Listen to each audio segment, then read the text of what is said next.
What's happening, guys? Yeah, middle of the day, not quite, but close enough for me. I decided to go live in the middle of all this catastrophe that's been going on. Heidi and I was going to do some sort of a sit down chat. She's back at work, and it was Sunday, and I know that a lot of people like to do live chats on Sunday. And this one here is going to be from the hip, nothing exciting. But if you have any questions, you can ask them. Again, it's impromptu, so I don't expect necessarily a lot of people to join on. But I remember the last time I did this, next thing I know, I had 100 people watching in the middle of the day. What are you guys doing all day? Hello, Matthew Riggs. I can hardly see. I got to get some new glasses. So I'm outside today because it's actually beautiful. Yeah. Can you believe it? It's definitely warm here. I don't know what the temperature is. I do have a jacket on though because I'm a cold nature person. No hi guys, just me today, unfortunately. Thanks though. Howdy. So just wanted to talk about all the stuff that we have planned that's coming up. What's up, Louis? I was just thinking about you the other day. I don't know why. Something I was doing, and I thought, boy, Louis would get a kick out of this. Oh, you got stuck. Mine's on the... But if I was to try to pull it out, I'd get stuck over here. Okay, so let me first go past all the crap that I wanted to talk about. We've got a bunch of crap coming in for the truck. I've got a new floor mat for the back. I then have to also do the other thing. Oh, the vent visors. I got to put the vent visors on, and then I got to install all this crap that's back here. I'll show that to you in a second. Tomorrow, I have to go get the cap put back on. Ay.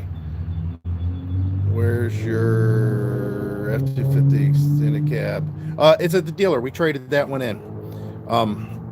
So tomorrow, the new cap, is going to be installed, and hopefully everything goes well. I don't know.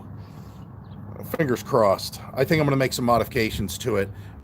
Somebody had mentioned, and I think it's because it was a new viewer, that they didn't know that I've talked about how it leaks in the front prior to that. And he said that it's a known problem and that the cap dealer should have put sealant on the front edge of the bed. The whole thing is it's a known problem, and the cap should have been made that you didn't have to go that extra step. I mean, I'd really not want to put sealant somewhere that it doesn't really belong. I know that would fix the problem, but the whole idea is when you pay $3,600 for a cap, you shouldn't have to re-engineer it so it doesn't leak for the vehicle that it was designed for. It just wasn't good. So after all this time, I'm just ready to get a cap on there and just seal it off myself and make sure that it's not going to leak. So tomorrow, Heidi, she took the truck today. You can see there's a little car back here. The reason is because we got to put miles on it. There's two schools of thought on breaking in stuff. Run it like you stole it, and the other one is just follow the instructions, that the manufacturer wants you to do. Since I got a pretty good warranty, I think I'm going to follow the instructions the manufacturer wants to do. Yeah, I know that we did that with the old F-250. We drove it 1,000 miles before we towed. If you guys remember, it's been with me for a while. We actually did the trip to Virginia Beach with the old truck, even though our new truck was sitting in the driveway, and that's because it didn't have enough miles that we, to where technically we're supposed to tow with it. Other things that we've got going on. Let me flip you guys around so I can talk a little bit better into the camera, and you don't have to see my ugly mug. I won't be able to see your messages necessarily, but we'll try it. Let me flip you guys around here, though. And boom. All right. So my son's been working on his van at his own leisure. His water pump went out, and you can see down here, he's never done this before. I just pointed the stuff, said, hey, you need to take this stuff off, and that was a few days ago, and he's casually taking it apart. I'm surprised he took the fan off with the belt still on. I don't think he knew that it'd be best to take the belt off, but we need to replace the hose, we need to replace the water pump, and that's Also the fan clutch. Here's all the crap that needs to go back in the truck. We haven't done anything. Here's the inner fender wells. They came off the F-250 since the new truck didn't have those optioned in. That's one of the benefits of the trucks matching. Same with the new truck, didn't have mud flaps. Like my F-250 didn't have mud flaps, so I'm going to go ahead and install those. They're no drill. They're real easy to do. And of course, this rear floor mat's for the extended cab, and that crew cab, it won't work, so we got to find something for that, which is coming in a couple days. We also have a lot more stuff coming in. Let me run you back here real quick. Here's something else I need to do. Guess what those are? Anybody? I'll wait for a response. I think you guys know what they are. Come on. Come on, somebody type it in. Type it in. You can do it. First one. Let's hear it. Let's see who could be the first one. Look at the boxes. There's 5 of them. What could they possibly be? All right, you know what they are. Everybody knows what they are. Yeah, I've got solar panels. They're 170 watt solar panels. Yeah, you got it, Pam. This one here is for our son's van. I've got an MPPT charge controller. I got some cables, some brackets. Yeah, a pool table, a whole bunch of pool tables, and the 4 for our RV. But I'll probably just throw those in the bed of the truck if we're out on the road and have somebody install them. I want to do a good install, and actually I want somebody who's well versed in it. I still can't believe how much crap we got. Look at all this stuff that was in the van. I mean, I even got a box over here full of stuff that's all going to go back in the truck. So my son's van also, like I said, it's going to get a solar panel on the roof. We're going to go ahead and hook it up to the battery so we don't have to do the cord thing to charge them up. He has a tendency to forget that, which he doesn't use it a ton, but he wants to hit the road so bad. I don't blame him. I mean, hell, so do we.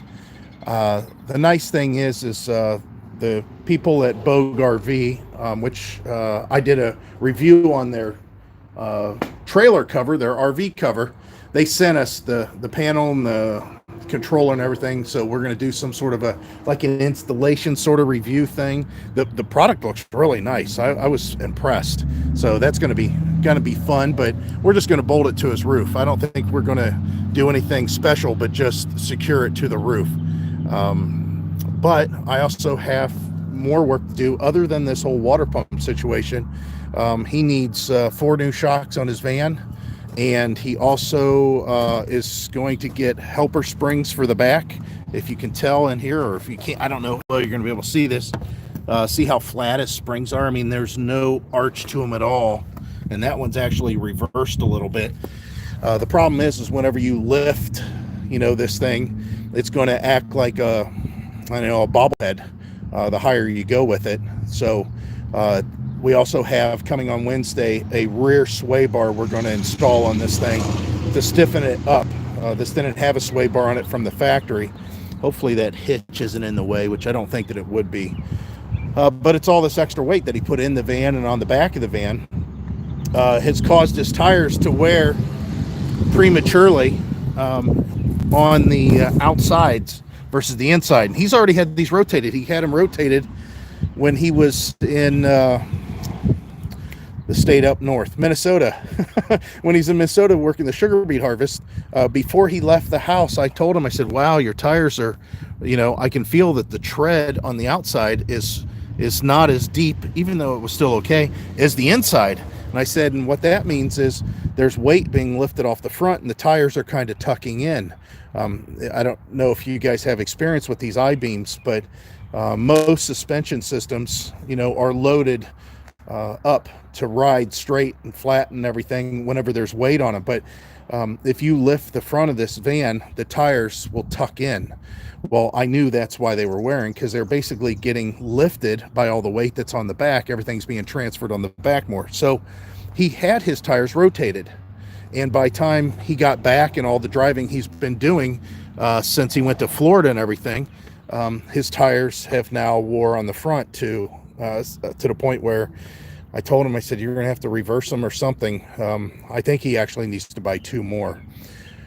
But that's what we've got going on, and it's a lot of stuff. And in the meantime, here sits the RV. Oh, that's right. There's one more thing. The ground You can tell, obviously, this time of year.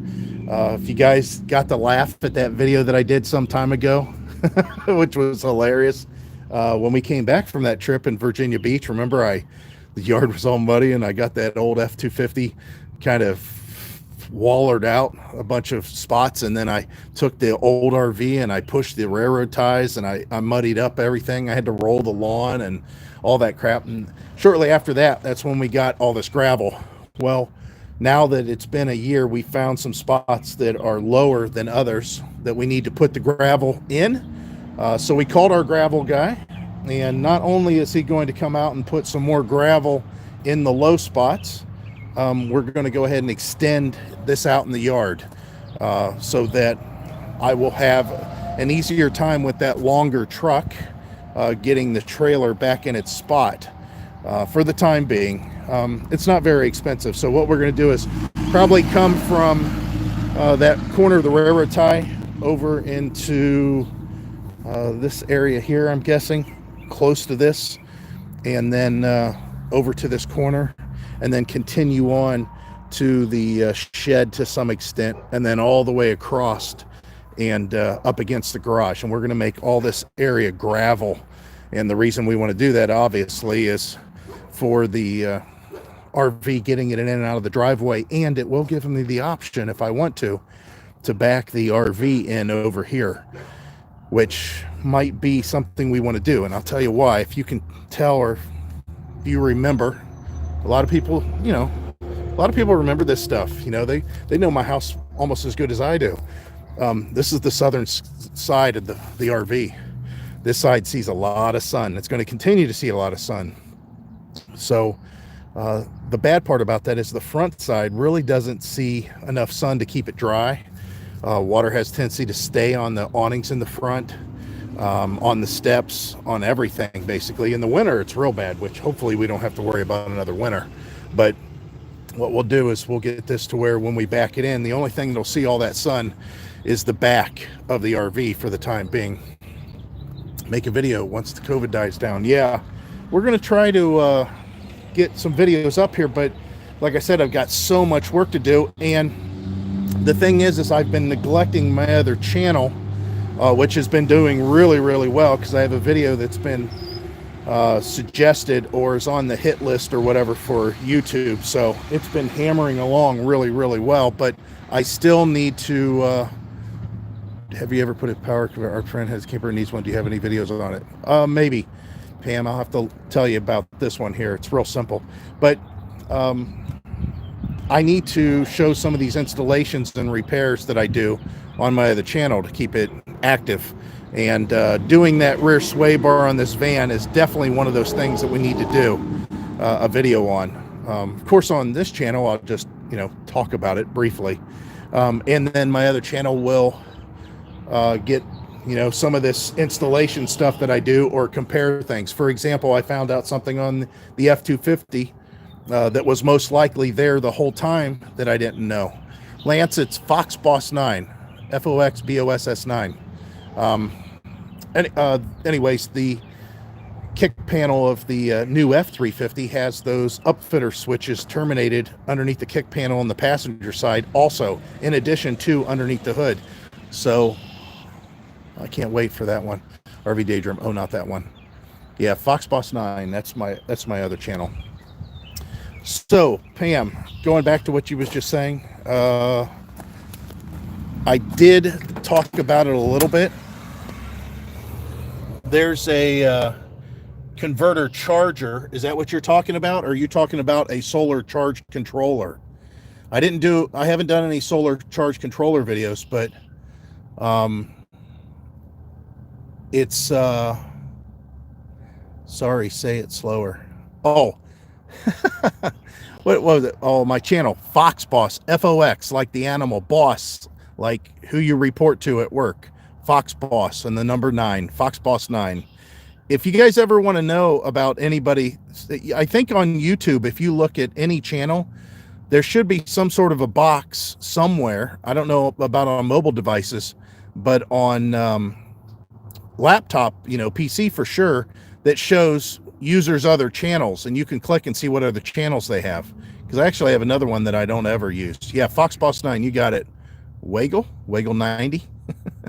But yeah, Pam, I did do installation on this converter charger on our old RV. The one, it's being the camper per convert electric to DC, I think. This is it. I installed this charge controller in our old RV, and I did a video on it. I think the video's title was something like, it all started with a charger, or it all started with a converter or something like that. And then that's when we started to begin the remodel of the old RV, and I ended up doing a countertop and the sink, and we got rid of the oven and everything. But basically I removed the charge controller that was in there, and I put this one in, and it's extremely easy to do.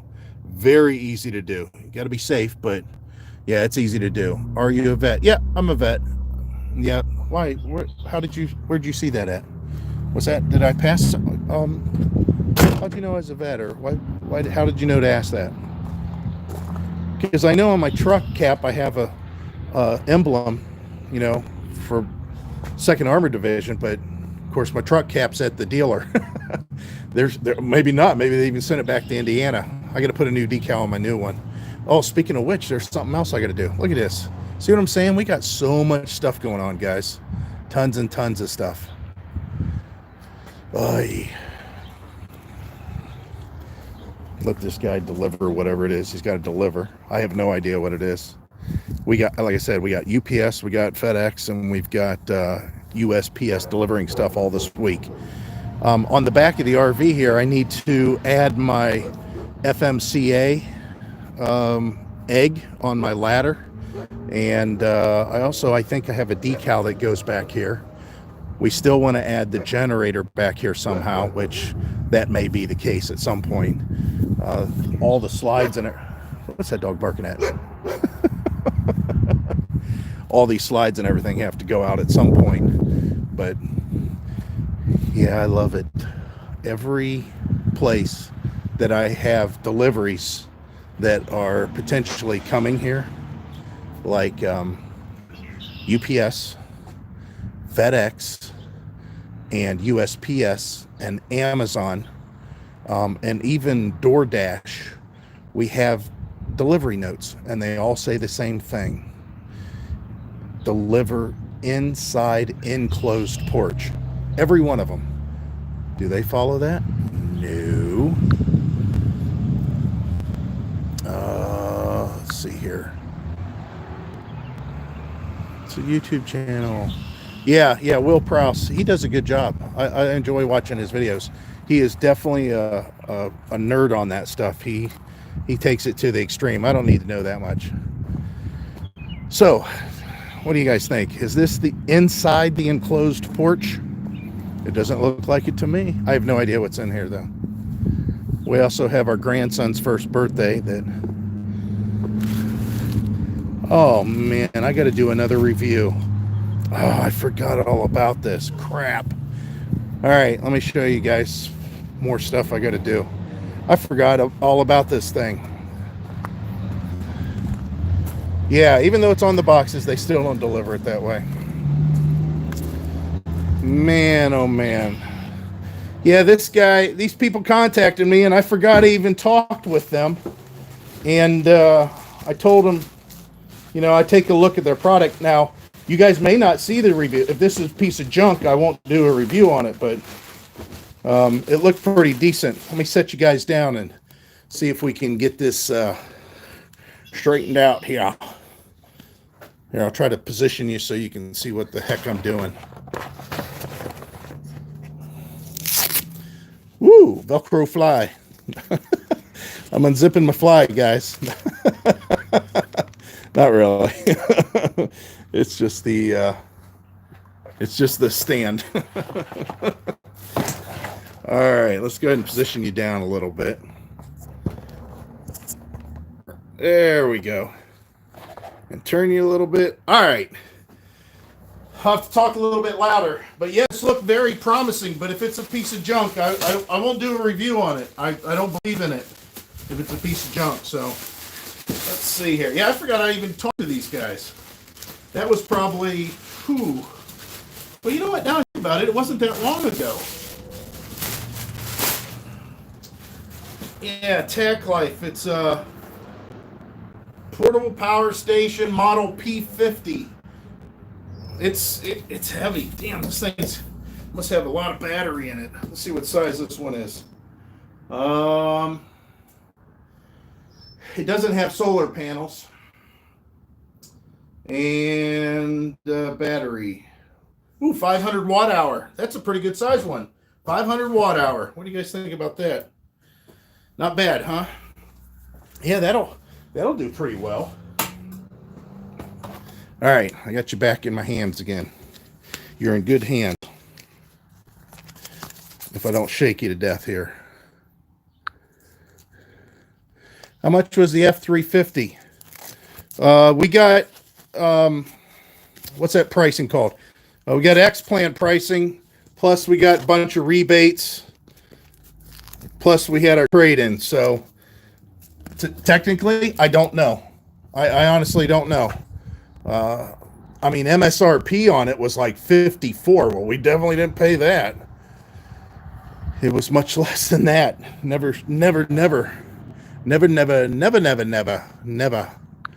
pay that. Did you get it for free? Yeah. They send us stuff all the time, but most of the time I tell people no. If it's something that I'm thinking, nobody wants this, nobody's going to want to use this, that kind of thing, I just tell them no. But in this case, yeah, I told them to send it. Looks pretty decent. It's heavy. It's so heavy. Yeah, I'll have to do a review on it. Just like the solar panels, they sent us that crap. I got to do a review. Less is always good when you buy it. Yeah, yeah, it's true. That's true. But somebody said something about the dogs. Yeah, they have a bulldog back here. It's just a pup. And I don't want to get in their view because that bulldog has tendency to come up here. And I was mowing the other day, as you can tell, the grass. And I heard a car blow its horn. And I looked, and that bulldog was out on the street out there.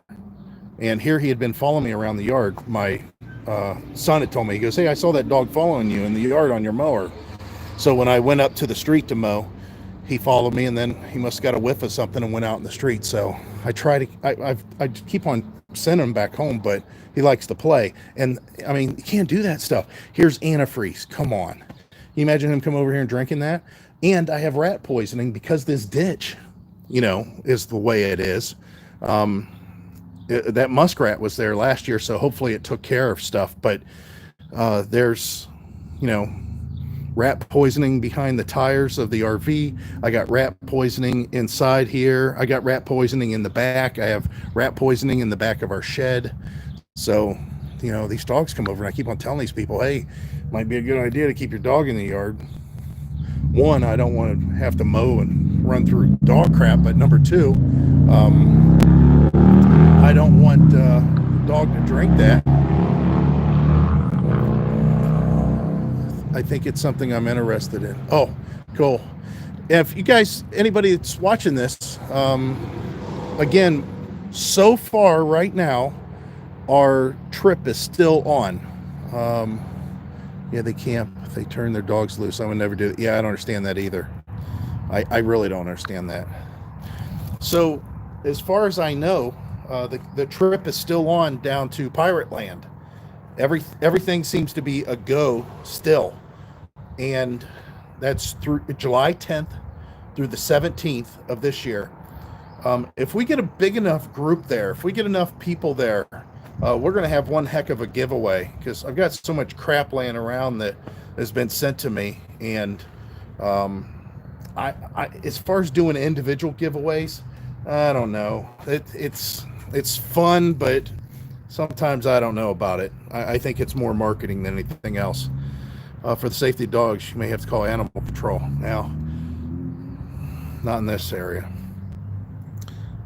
That's great. You'll need that. I have a Great Dane. Can you look at him later? I don't know. Let me see. I don't even know if they're still back there. There's no Great Danes back there. No, they brought him in. He was barking. One's like a husky. Yeah. One's like there's a young dog that's like a husky, and then there's like shepherd husky mix looking dog that was just barking. Oh, you got your Winnebago done. Cool. Howdy, Arkansas.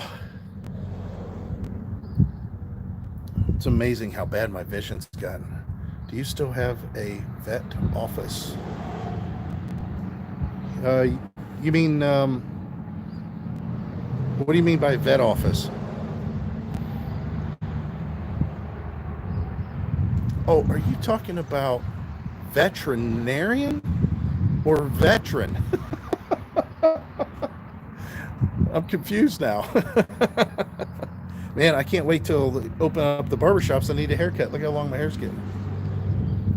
Oh, my bad. Yeah, no, I'm not a veterinarian. I'm a veteran. Oh, now look at this. I'm telling you guys all the time. It's like this every day. Go figure that out. So there's a UPS guy delivering. Holy cow. Let me go see what he's got for me. Hang on, guys. I'm going to leave you up and running whenever I go out here and get this, so we can come back and talk about it.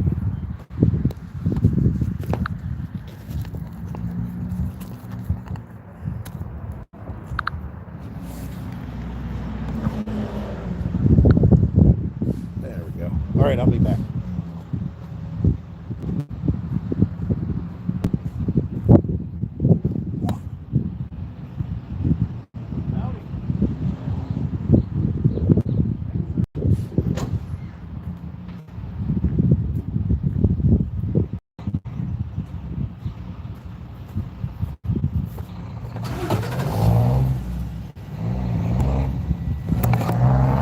Holy cow, we've been busy.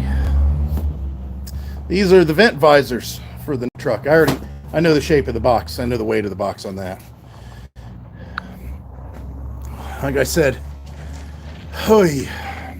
CM, how you doing? You're working, huh? I don't think you're working if you're typing. Oh my.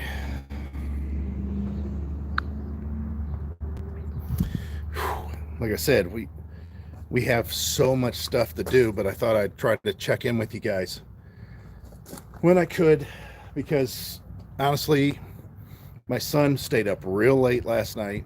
He's not coming out here anytime soon. Oh, you're taking a break. Okay, that's no problem with that. Better than Heidi's breaks. She's doing this on her breaks. You can't get her to quit. But yeah, my son stayed up late last night. And the 7.3's all right. I mean, we've only had it just for a I'm working and typing LOL.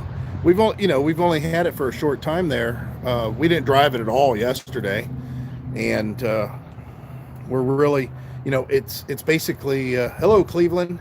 It's basically, for towing the RV. I mean, it's just like the old truck. The old truck, even with the trips that we did, and even with the, taking it to Myrtle Beach and filming all that non-RV trip that we did, and going to the RV show, and then, of course, towing the camper, like I said, whatever trips we did there, out to the Pennsylvania RV show. That truck only had 11,000 miles on it, so it's not like we drive a lot. We just don't drive that much. So, yeah. 7.3, though, it's interesting. It's an interesting setup, because if you was to buy one and you had a 6.2 like I had, you're not going to get it and just go, oh my God, the power's unbelievable. This is crazy. I can't believe how fast it is and all that stuff. It's interesting. I like seeing the way it shifts with that 10 speed. And I do feel the torque, the additional torque that it has, pushing that big truck.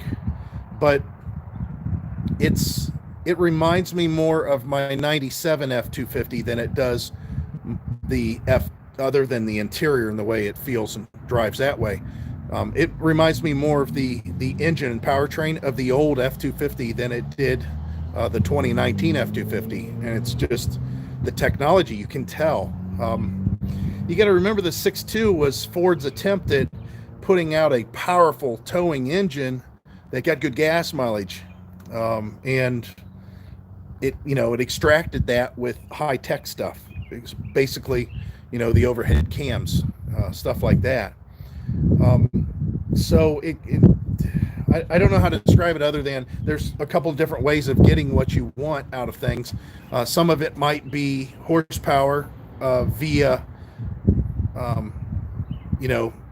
gadgets. I'll just call them gadgets. It's proven technology, but still, VTech and iTech and all that other crap. And there's other ways of just getting it through, old school grunt. And this engine, you could tell that 7.3, it's a commercial engine. Everything about it screams durable. It's just, you could tell that it sounds like a more solid engine. It's just one of those things, you flip the switch and the motor runs. It's because I've had so many vehicles over the years that I can tell you about this. You guys want to talk about cars? We could do that. I never thought about that. Let's see what you guys are saying here in the comments. Larksville, PA, howdy. Will you be going to Hershey, PA? I think we might again. We like that. When are you going to hook up the trailer and test it out? I got to get 1,000 miles on the truck before we tow. That's the deal. Here, let's talk about cars. I just thought about that. Somebody mentioned that to me the other day. My brother-in-law, actually. I have an on-demand water heater inside my RV. I don't care for the on-demands because it seems like they use a lot of water. It's nothing against it. I just think that it is something I'd rather not do.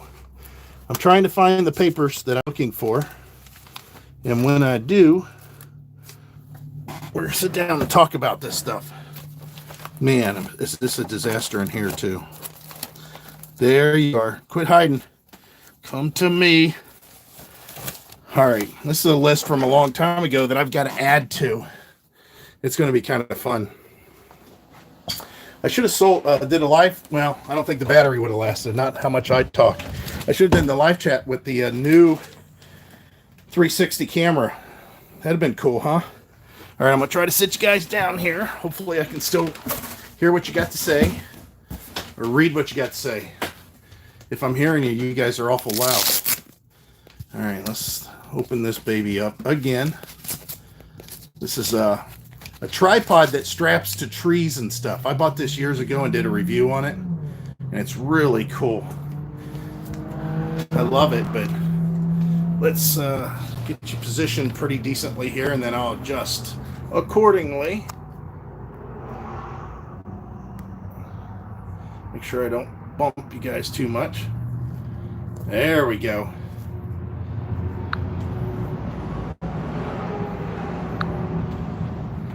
Gotta go. Alrighty, see you, Lance. Alright, let's talk about cars. I posted the other day how many people... Oh, great, something else to make my day less productive. I talked about... that's funny. That's what I'm doing. My day's not going to be very productive. I talked about, and I posted my first car, and I said something about how many others of you had manual brakes and manual steering on your car, manual windows and everything. And I got a lot of responses from that. So I'm going to go through, and you guys can just throw this out, because I'm sure I'm going to say something. You're going to go, oh, yeah, this and that, and I remember that, and all that. It'll be cool. We'll get to reminisce about these. Everybody had a first car. Everybody had a favorite car. So let's see if we can go through this real quick. These are all the cars I've had, and I've got to add to this list, believe it or not. Most of them were mine, and then when Heidi and I got together, it was like right in here. Heidi and I got together, right here, and then so some of these are hers too, but she's not the same with cars as I am. So my first car was a 75 Plymouth Duster, and it was the Gold Duster version. Should have bought a Chevy, LOL. Nice hauler you got there. Everybody says that stuff. I love whenever people should have been Chevy, should have been Dodge. So anyways, that old gold Duster, or Plymouth Duster, was green, had a white vinyl top. I loved the vents that were underneath. They were like little vaults. They were boxes, and you just turn the handle and open them up. And oh my God, the air that came through was just incredible. I wish they still did that. I had manual steering on a truck. Ugh. I'll tell you what, you want to talk about learning about manual steering? Manual steering on a deuce and a half. Wow, you got to have, I mean, we're all in shape, we're all strong, and still when you're backing in tight areas, somebody stands on the running board and reaches in and helps you with the steering wheel. Chevy 2 Nova, cool. So the Plymouth Gold Duster that I got was basically a winter beater. It was my parents' car, and my parents had needed help putting a ceiling up in their bedroom. 120. I don't have near 120, but I got some interesting ones on here. The bedroom needed a ceiling, so I helped drywall the ceiling in the bedroom, and in turn they gave me their broken down winter car that was in the driveway. It needed an exhaust, it needed a fuel line, and I didn't know really anything about cars at that point, but I went ahead and fixed it in the 66 Cyclone. That'd be nice. I went ahead and fixed it in the driveway and then drove it until it broke because I was trying to do donuts with it after I drove it for, I don't know, about 6 months. The next car got me in major trouble, lots of trouble. I've talked about it in the past. I've done pictures of it in the past. I had a 78 Mustang Cobra. That was in 83, so 78, 79, 80, 81, 82. It's 5 years old. It had like 60,000 miles on it, and I ran the crap out of it for I don't know how many years. Before I was 21 years old, I had received over 21 moving violations in that car. The good thing is it was over different states, so I didn't get enough points for anybody to revoke my license. And of course, I was in the Army, so some of it happened, when I was on post. And 3-speed on the column. Yeah, I had one 3-speed. Well, actually, I didn't own the 3-speed on the column. My friend had an AMC Hornet that had a 3-speed on the column. I drove it occasionally. I also had another 78 Mustang Cobra identical to my first one. That was a parts car. My neighbor actually bought one because he thought all of them were as fast as mine. And then he bought his, and he's like, this thing's not very fast. And he had a problem with it, with the transmission, and he just parked it, and then I ended up buying it. I used some of it for parts. One of the coolest cars that I owned as far as gas mileage back in the day, this would have been in roughly 86, I believe. 86, yeah, 1986. I had a 79 Datsun F10. That was the first model year for Datsun having front-wheel drives. And it got 50 miles to the gallon. It was a 4-speed. It was like a sewing machine. It could beat my friend's 4-cylinder Fiero. It was incredible. It was a great car. I've never had a car, and I don't think I've ever had one since, that you could upshift and downshift without a clutch. It was just incredible. After that, I got a 1976 Mustang Ghia. So basically, I got rid of the Cobra, and a lot of these cars I had at the same time. I got rid of the Cobra, and I traded it to a kid because my car was extremely fast, but his car had a ton of potential. It was a real low mile car. It was a doctor's car, and it was a Mustang 302 automatic. So I got his car, and he gave me so much money and his car, and I went and bought headers for it, a 4-barrel intake, a shift kit, put dual exhaust on it, and put a 100-horse nitrous system on it. And of course, I annihilated my old Cobra, and he was so upset because he finally bought what he thought was a really fast car, and here I took his old car and his money and made it faster than the one he had just bought. Too bad for him. About that time, I got with Heidi. Her and I had been together on and off a little bit then, but she had, prior to me meeting her, a 76 Pinto that actually caught on fire in a gas station. It was a carburetor backfire thing, but it caught on fire at the gas station. When I first met Heidi, she had an 86 Ford Tempo, and she got that back in like 1988, I think it was. So it's just 2 years old. It's a very nice car for the time. But anyways, Heidi and I started dating much more seriously, and I bought a 79 Mercury Capri RS Turbo. That's a Ford for you. Yeah, right. Wait a minute, you had an Impala. It wasn't a slant six. You had a straight six. Chryslers have slant sixes. Anyways, the Mercury Capri RS Turbo, that was a really good car. That was a donor car, or I should say that was a project car, and the next car I bought was to kind of lead into that. The next car I bought was a 77 Lincoln Town Car, big, huge 460 beast. I drove it for a little while, and I was going to pull the engine in it, and I did. I pulled the engine in it, and I was going to install it in the Capri, but something else came up that was even better, and that was a 72 Lincoln Continental that was my brother's. Now, the 72 Lincoln Continental had a 429 engine in it. It wasn't a Cobra Jet or anything like that, but it was a high compression 429. I'm going to drive on a standard VW. Pushing the clutch, seat went back. Oh, man. I had a seat that broke. Matter of fact, that little Datsun F10 seat broke. I had a board behind there to keep it up. But that Lincoln Continental that I had, my brother bought. It was real low miles. He went out and got drunk with a bunch of friends, and they was taking turns to see how many mailboxes they could take out. And anyways, they got caught, and he sold the car to me, and I drove it a little while after I made a couple small repairs to it, and it was very, very nice. The only thing that was wrong with it when he got it was the right rear speaker didn't work. It had absolutely no rust on it, and it was 60,000 miles. Amazing. So anyways, that 429 engine then went in that Capri RS Turbo, and boy, I had a Predator carburetor on there, if you guys remember what that was. Done a ton of work. It was fun. It was a real fun car. At that point, we bought an 88, Heidi and I bought an 88 Bonneville SSE, or an SSE, no, an SC. It was the sportiest model. I don't remember what it was called now. It wasn't an SLT, that was later. But she traded in her Tempo, which at that point was on its last legs, for that Bonneville. I bought probably one of the most unique cars. Yeah, I'm old. When I started to drive gas for 25 cents a gallon. One of the most unique cars I've ever owned, and I've never seen another one. And if you guys ever see one, man, take a picture of it and send it to me. It was a 1983 or 84. I get confused on the years. Either an 83 or 84. Jetta, 2-door, turbo diesel automatic. I've never seen one since.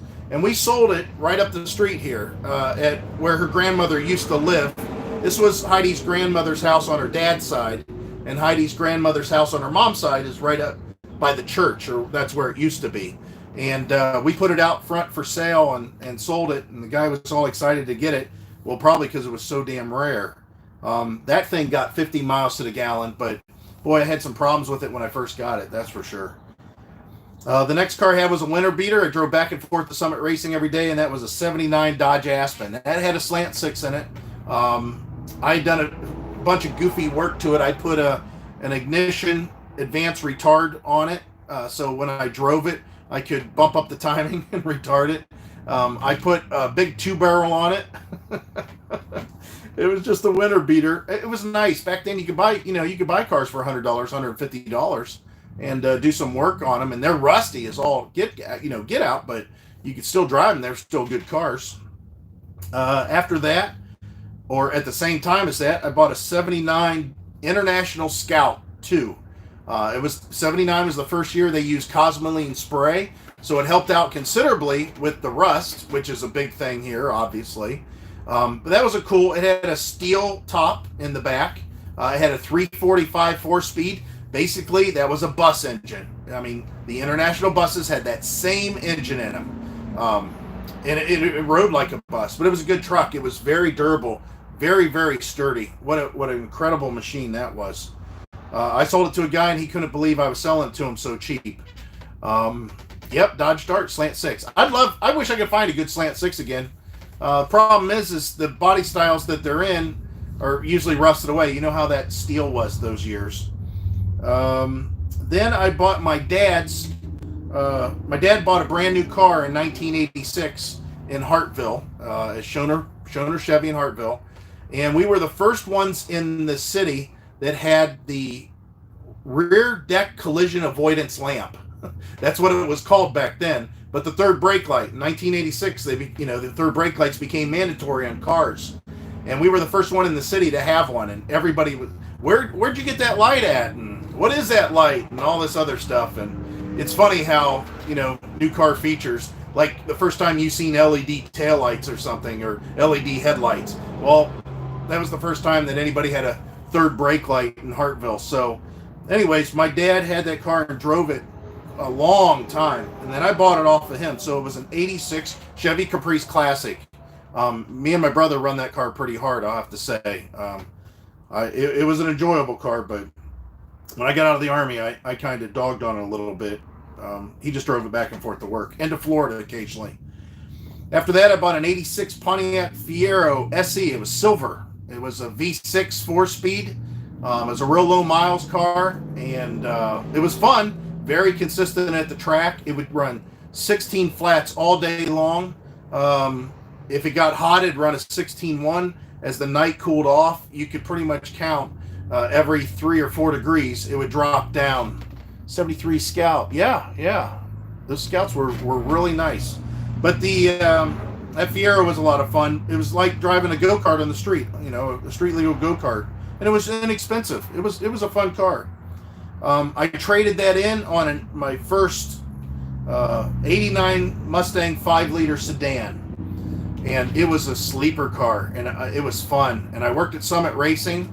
This was in 91, I believe it was. Yeah, so 89, 99. So it was a 2-year-old car. It hardly had any miles. I think it had 40,000 miles when I got it. For 2 years, that's a lot, but I was very happy to get it. It was an automatic. And working at Summit Racing, I put every bolt on that came across the... Back then, we didn't even have an account with Ford Motorsport or anything, and I was ordering stuff special. A lot of stuff we would get at cost, and I bolted it all on that car. And that car was quick. It was very fast. Really fun. Put it in drive. Me and Heidi took it to Florida. We got 25 miles to the gallon, which wasn't exceptional, but it was pretty darn good, considering the gears that I had in it. And we drove it all over the place. I don't think I ever got a ticket in that car, though. After that, I bought my sister's first car. She had an 86 Mustang. It was a 2.3-liter sedan. She had some problems with it, so I bought it and I fixed it. I drove it for a little while, and then I sold it. It was a nice car, though. Then I bought an 89 Mustang 5-liter hatchback. I got rid of the sedan, and I got a hatchback version with real low miles. But that car, I drove back and forth to Cleveland all the time. I was driving 73 miles one way to work, and I was just driving the crap out of that car. And every day the road was dry, and I got up on the turnpike. I would do 140 miles an hour in a couple of places going to work. I just run the crap out of it.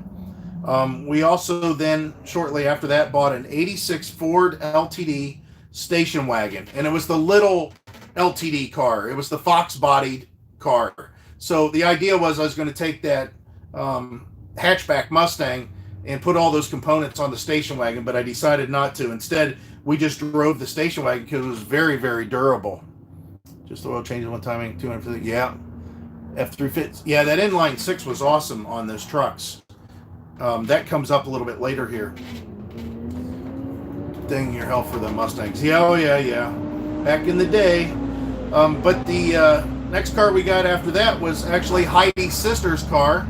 We bought her 78 Ford Fairmont sedan. It was white. It was just a 4-door sedan, and the floorboards had rusted out, and it scared her because she could feel the floor moving if she went around corners. So I got it, and I installed all new floor pans inside there, thinking of RV and floor plans. So I did that. Put all new floor pans in there, fixed it up, and ended up selling the car. And the whole time that we had that car, we also had a 81 Ford Fairmont Futura. It was baby blue. We got it off the original owner. His daughter, he bought it for his daughter to use while she went to college. She was done at college. It had like 80,000 miles on it. No, it had 60,000 miles on it. And he wanted like $1,500 for it. And we talked him down to $900. We didn't have a lot of money back then. And looking at fifth wheels already. No, not yet. But the Futura was the car that we picked up our daughter in when she was born, and the 5-liter Mustang I still had. We picked our son up, of course, and Heidi at the hospital when he was born, and that's the one that after about 2 months of me putting both kids in and out of the car, I hit my head on that hatchback going in, the sail panel and the door, putting the seats in. And that was it. We went to the car dealership, and at that time we leased, and this was in 98, or maybe it's 97, but we leased a 98 Plymouth Voyager. And that was the first year that those minivans, they had a driver's door that slid and open in the back. Before that, it was just a 3-door van, like most traditional vans are. So we were really happy with that. It was just a 4-cylinder. We took that to Florida. It got our kids around, and boy, after that, I realized why everybody had minivans. I was still driving that old Ford LTD station wagon back and forth to work, and at this time, I was working at a place that became FedEx, but back then it was Roberts Express, a division of Roberts Express.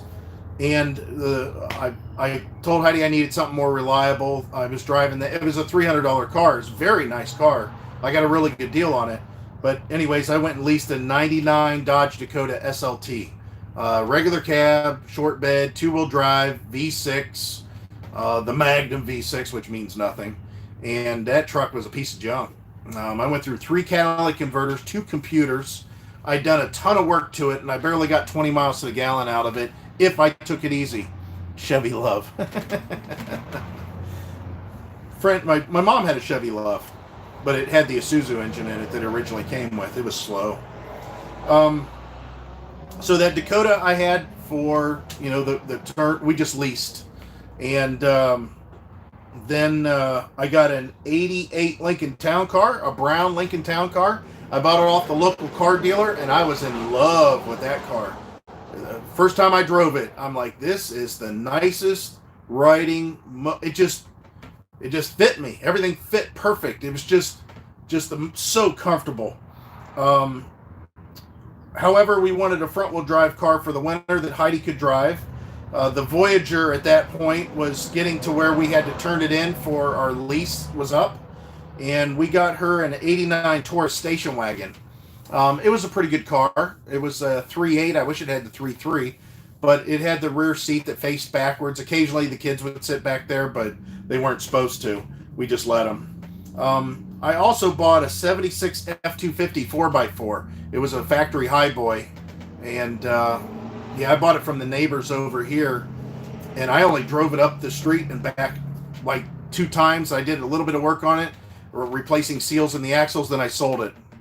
I always do body work. Yeah, I'm not a body work person at all, and we got so much rust here, that's probably why I don't care for it.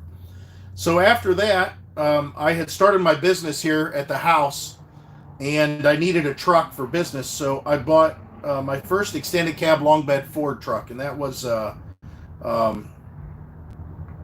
94 F-150 XL, and it had the 4.9 at 300 inline 6 automatic, and it had ice cold air conditioning. I basically went to the car dealer, and I got into the truck, and I told my kids, I said, if the air conditioning works in this truck, I'm going to buy it. And they said, great, because whatever we were using at the time, I can't remember. I think I used that F-250. It didn't have air in it. It was really hot that summer. I got in, I fired it up, I turned on the air, it was ice cold. I went in, I paid him cash, and that was it. I came back later and got it with Heidi. And I drove that truck quite a long time. It had 256,000 miles on it whenever I got rid of it. And you couldn't tell. Got great gas mileage, run really good. It's just rusty. After that, I got the urge for the Mustangs again. And of course, I got an 89 because that's the best year. I got an 89 5-liter sedan that needed a transmission over in Barberton. I came home with it, towed it home, put it in the garage, put a transmission in it, put aftermarket headers on it. I put an X-pipe on it, aftermarket exhaust, and there was something else I did to it, very small. I can't remember what it was. But anyways, I run the crap out of it up and down the street a few times, and then not slant 6, inline 6, dear. Yeah, I don't know who's saying that. Yeah, the Ford was a straight inline 300s. Did I say that was a slant? Yeah, that's not a slant. The slant 6 is all Chrysler. So anyways, I sold that car to a kid. He came down and all his friends had Hondas. They were putting a new roof on the school up the street. He was from Pennsylvania. He seen the car for sale when he came on lunch. He was passing by the house, and he stopped. We took it for a test drive, and I got it doing 100 just up over top of the hill. Turned around at the gas station and came back just as fast. And we pulled in the driveway. He says, "If I buy this car, I'm going to be the fastest person in town." And I was like, "Oh, okay, that's fine. I don't care, whatever." And here, all his friends had just little cheap cars, and so anyways, he bought that. There it went. After that, I bought just for a flip an '84 Ford LTD. It was a blue one, and it was a little one. It's the little Fox body one. It needed nothing. It had a flat tire. I went to the dealer. They got it as a trade-in. It's a dealer that I had bought the '88 Lincoln Town Car.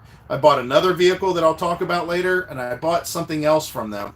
And yeah, they had that car there, and I said, how much you want for it? And they said, we just got it on trade. It's got a flat tire. We don't know anything about it. You give me $350, you can drive it off the lot. So I gave him the money.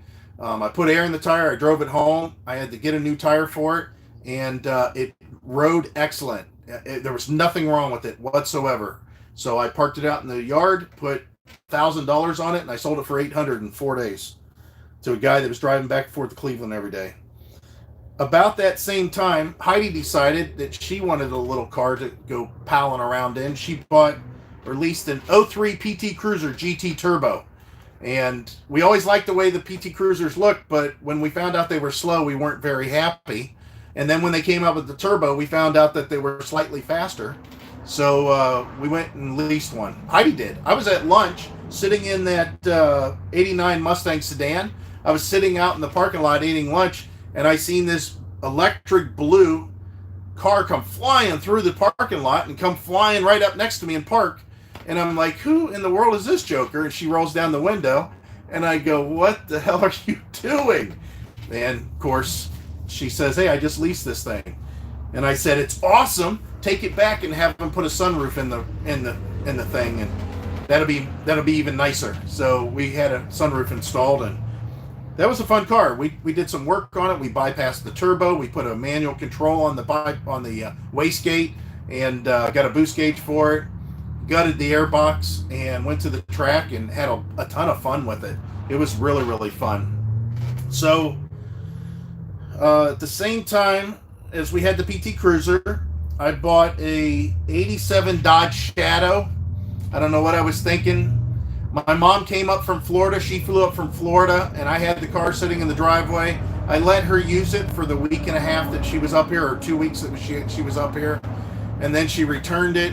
I did some more work on it because she says it's really slow, and I found there was a problem with the, out of all things, accelerator cable. The casing had broke, so the throttle body was only being opened up partially. So anyways, I sold that car. It was, I don't even know why I bought it, to tell you the truth. I got it cheap. I got it for $500, and I thought, well, let's see what this thing's all about, and it wasn't about very much. If you guys don't know anything about those cars, there's nothing special about them.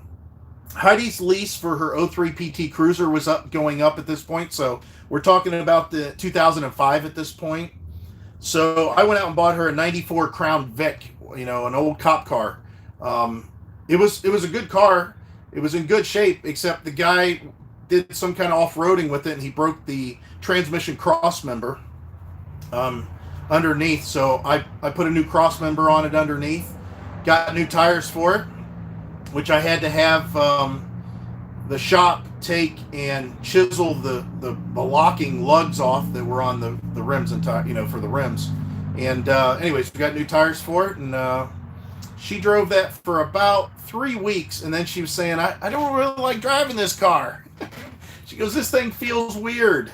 She goes, I don't like driving this big car. Well, she had driven a PT Cruiser set up higher and was much shorter, so I understood.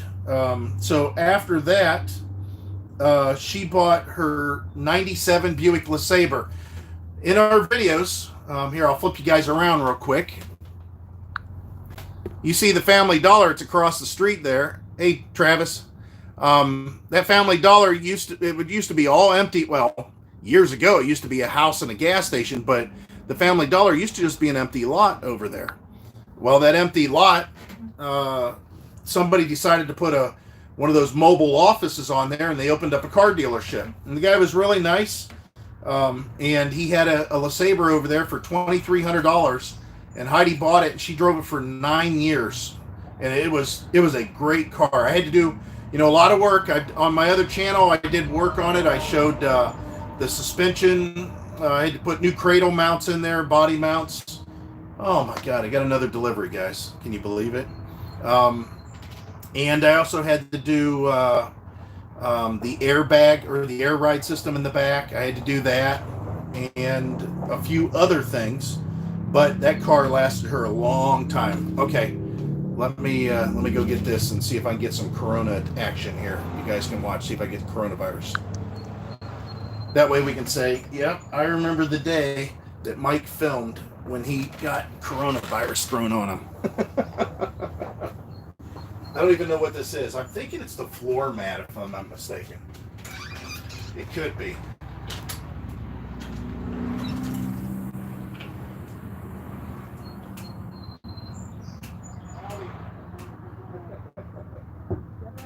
No, that's okay. Good, very good. Okay.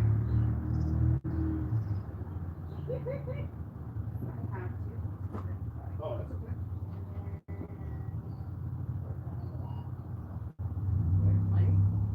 You're the fourth delivery today, or third delivery today. And you're only one.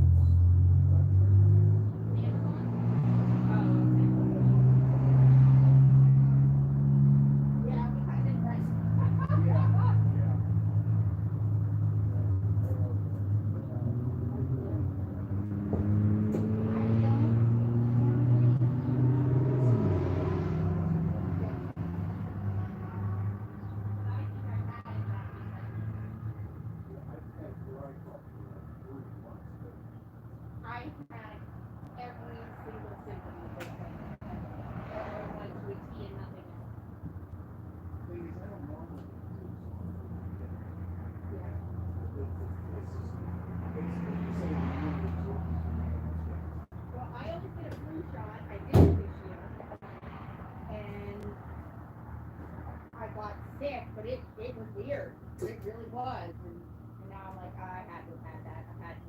Every time we go to the VA, they say, oh, you want the flu shot? I'm like, don't I start getting the flu regularly? I'm not getting the flu shot. I only did it because I had cancer. Ah, oh, well, yeah.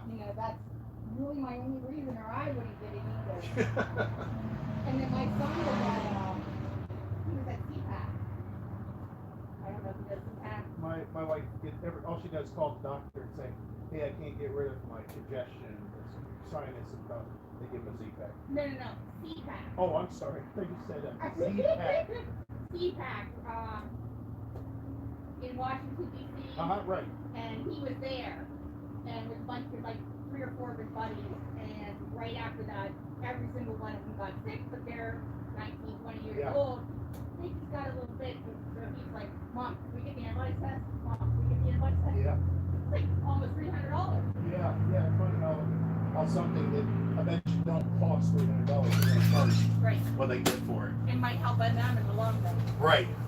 Have a good day. Thank you.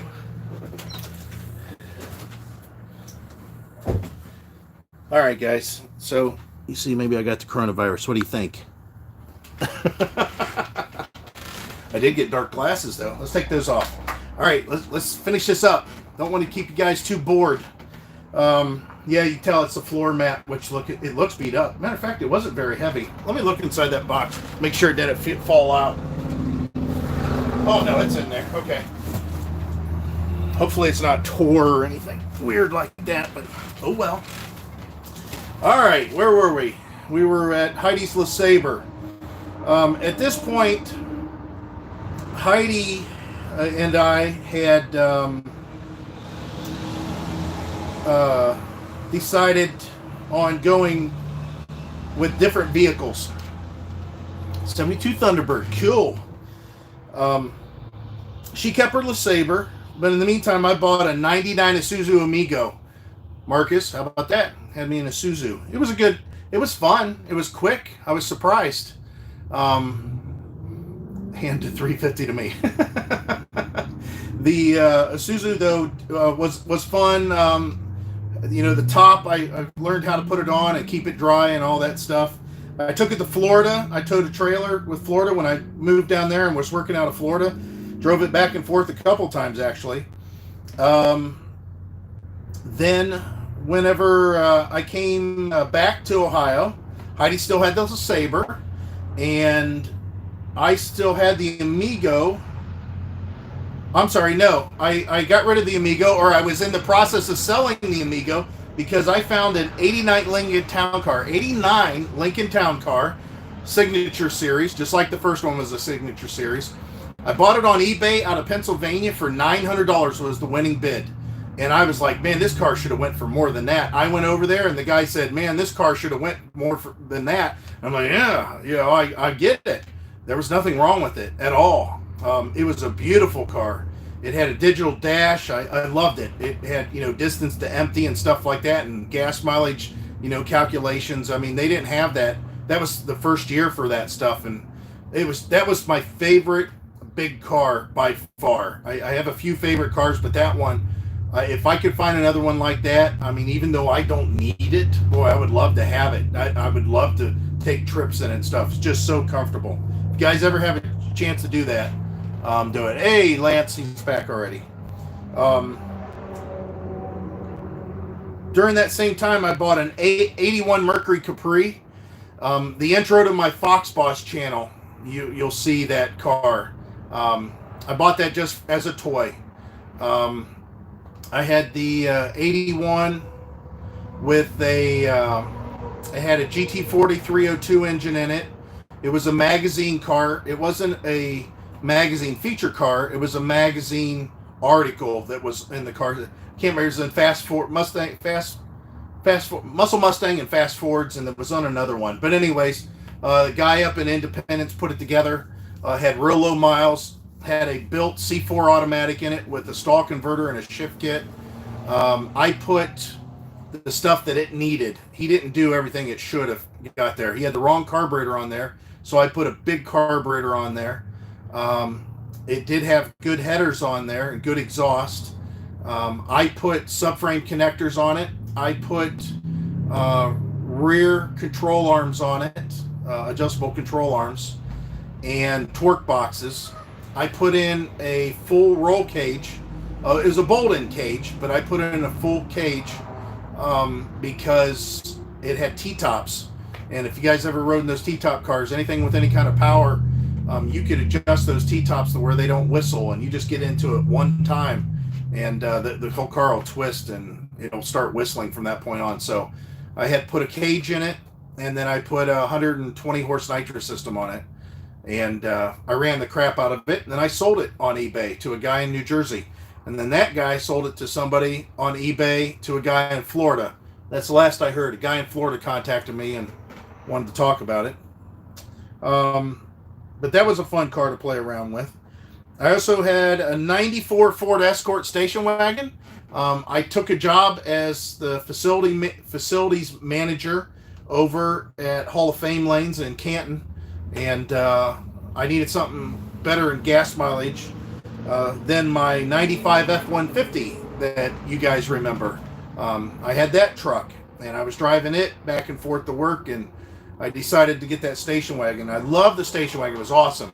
tinted the windows real heavy, and it was a nice car, but after a while didn't need it, so I sold it. And then I bought an '01 Buick LeSabre. That was an '85 Ford sedan. Cool. Trans Am. Red T-tops. Yeah, those Trans Ams are nice in 70, 77, 78, 79. I liked all those years. I think I like 77 probably the best. 77, 78 is pretty close. I think 77 I think I like the best. Anyways, yeah, I bought an '01 Buick LeSabre. Army had sent me back to college. I was driving back and forth to Canton every day. I had just sold that Ford Escort because I left the job at the Hall of Fame lanes, and that's when the Army said, hey, if you're unemployed, we'll send you back to college, to go back to school. And I'm like, all right, why not? And then I'm like, shoot, I'm driving my '95 F-150 back and forth every day to Canton. So anyways, that's why I bought that LeSabre. After that transmission went out on the LeSabre, I parked it.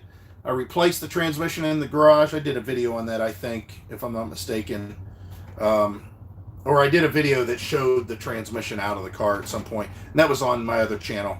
At about the same time, we bought a '99 Pontiac Bonneville SLT. And it was in really good shape. Very, very, very good shape. And we bought it just to resell it. That was it. Howdy.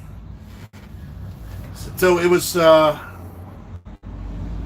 bought and then sold. So then that's when I had the '95 F-150 was the last truck that was standing. I sold everything else. Heidi's '97 LeSabre was the last car that she had standing. And then we started into the whole RV thing. And that's where this channel picked up at.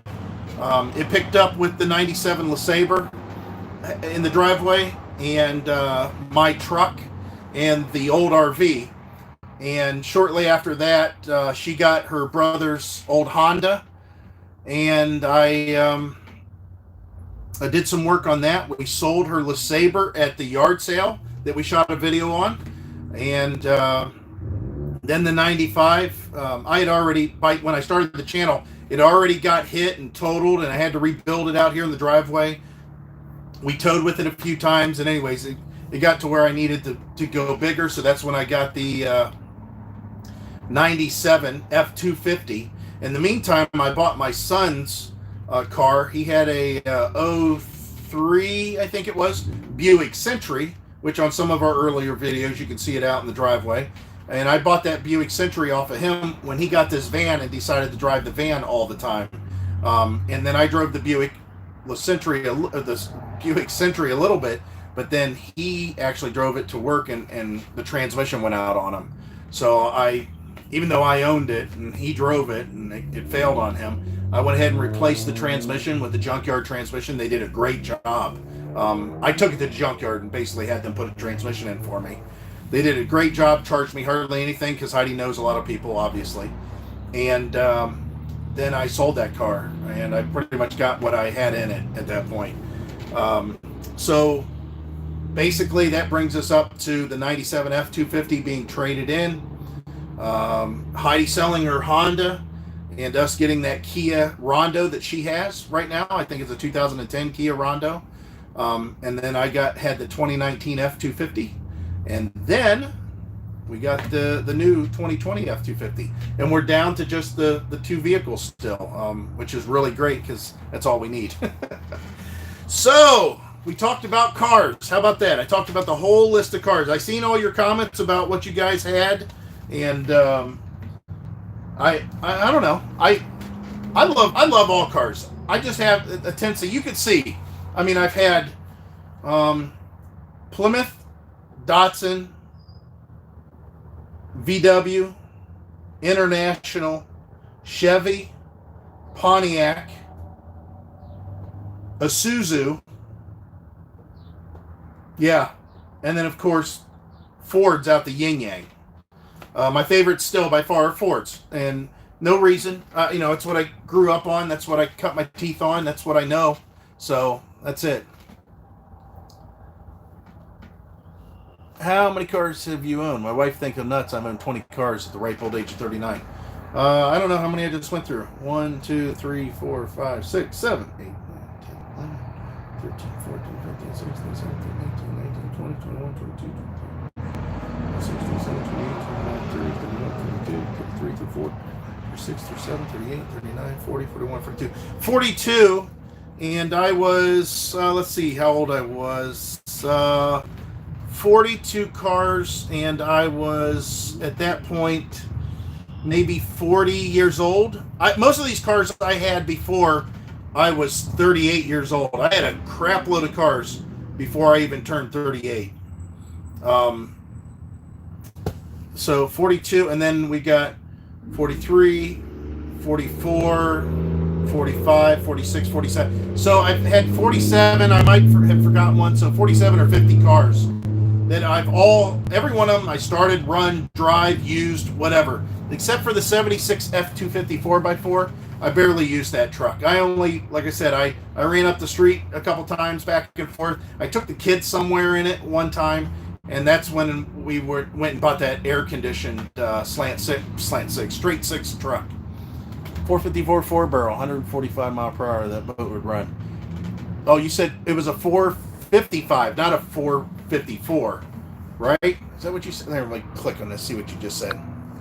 Yeah, 455, absolutely. I love that. I thought you said a 454. I'm like, I'm not a real big fan of 454s. They're okay, but I'm not a big fan of them. 455 I am.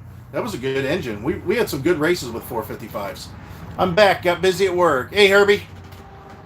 State must send you a Christmas card each or all the registration fees. Yeah, and you know what? What's funny about that? Very rarely do I transfer tags to the next vehicle. Now, we have, over the years, with the 97 F250, the 2019, and now this 2020, we've transferred tags. And I've done that a couple times, but most of the time, I just go out and get new tags. Mike, Michelle and I have been thinking about the new F350, and obviously are thinking is accelerated given the possibility of issues with a Nissan. Yeah. Started researching the F-Series, reading lots about death wobble. I'm not worried about the death wobble. Either you get it or you don't.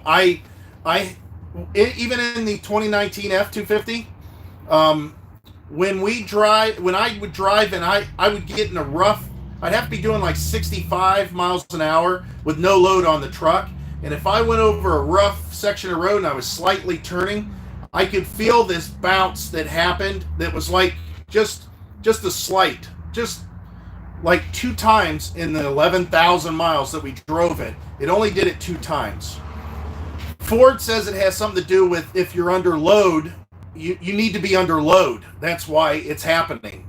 It's almost the first thing they ask is, was your vehicle loaded? I mean, this is what I'm reading in forums.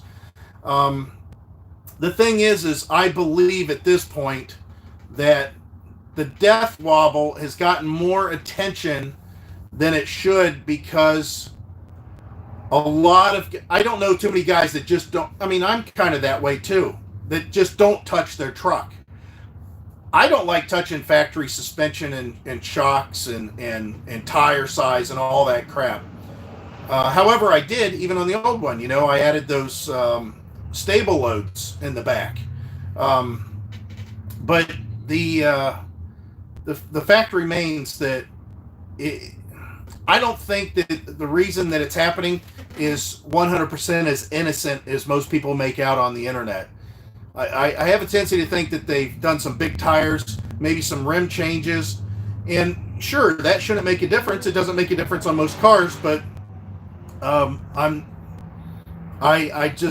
don't know. And somebody did make the mention that Ford's front ends, when they went to the aluminum bodies in 2017, the front ends seem to have stepped down and the size of their drag lengths and stuff like that. I believe that.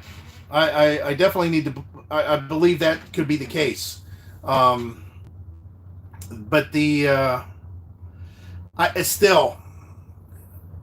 if we experience it with ours, I'm just going to, I'll troubleshoot it. I'll try to find out what's going on there. But the thing is like I said, most of the Ford forums and that say that it never happens when they're loaded. So that makes sense. It could be that the suspension is so stiff up top that, you know, everything down low, it must be loose enough as far as the, you know, small enough in diameter that it can't handle. It's kind of like what kind of wobble would you get if you put a couple of shopping cart casters with a rope, you know, on a four-wheeler, you know, or something like that. I'm sure that suspension is just way too beefy for what the little bit of steering control you have with those casters, maybe with a drag link of you know, a threaded rod or something with spherical rod ends. You're either going to have it or you're not going to have it. I didn't ever see it in our truck. I felt something that was so brief, and it only happened twice in all the time we drove it with the F-250. That was pretty much it. And I don't know if going to other tires will do that. Please, people, remember to like this live chat. Thank you. Oh, thanks. Appreciate that. I never even think to do the call of action for the live chat. But the what I want you to think about, which it's totally up to you, Marcus. Especially you having a fifth wheel, the F-350 rides really good. I'm telling you, as far as the difference between the two, the ride is pretty darn close. The ride's pretty darn close. But to save money, put it this way: our truck, the way it's set up right now, it's got 373 gears, which I never mentioned that to you guys, I don't think, which is the exact same gear set I had in the old F-250. The old F-250. The 19 that we just traded in. It had 373 gears in it. Its towing capacity, by the numbers in the book, for the type of gears, the 6.2 engine, the extended cab with the long bed,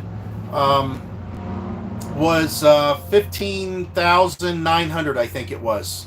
I'm pretty sure it was 15,900. If I was to optioned in that 2019, the exact same one, instead of with 373 gears, I would have put 430 gears in there. The towing would have been 20,000 miles, or 20,000 pounds. So it increased its towing capability to 20,000 pounds, just having the 430 gear set in there. And because this thing have, you know, even the 6-speed has, you know, a couple of overdrives, that 430 gear, you're hardly going to notice. You're really not going to notice. Not at the speeds we travel. Not pulling RVs. Even at like 70, you'll hardly notice it. In town, you'll really notice the 430 gears because it'll help you out so much more. With the truck that we have now, the towing is 20,500 pounds. So, 20,500 pounds. So, if we would have had that 2019 with 430 gears, we could have towed 19,000 pounds with it. If you get, this is what I would do. If I had the choice to put together a vehicle that I could go test drive and see what it was like, you can get an F-350 in whatever chassis configuration you want with 430 gears with a 6.2 liter with a 10-speed transmission. So you could get the brand new 10-speed transmission with that 6.2 engine, which has 385 horsepower, 430 pound-feet of torque, and you would have that 10-speed transmission that has, now that's 3 overdrives that it has on there. The top 3 gears are all overdrive. And the towing capacity of that one is 20,000 pounds, where our truck is 20,500 with 373 gears. Now, if I went out and got 430 gears in this new truck, which I could go drop it off at the Ford dealership and say, hey, I need you to change out both gear sets, front and rear, and put 430s in there, probably cost me $1,000 for them to do it, maybe even more. But that would increase my payload to 25,700, I think it is. Something like that. So, I mean, you can see it increases it quite a bit, those 430 gears. And again, I wouldn't notice it. Nobody has those 430 gears on lot, unfortunately. It doesn't seem like it, at least. And don't get me wrong, the 373 does a good job. You know, there's so many gears in that 10-speed, even in the 6-speed, that, those 373s don't really have hurt.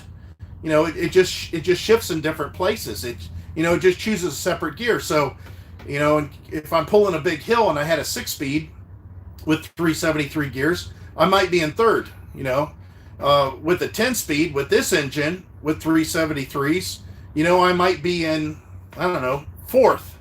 But going into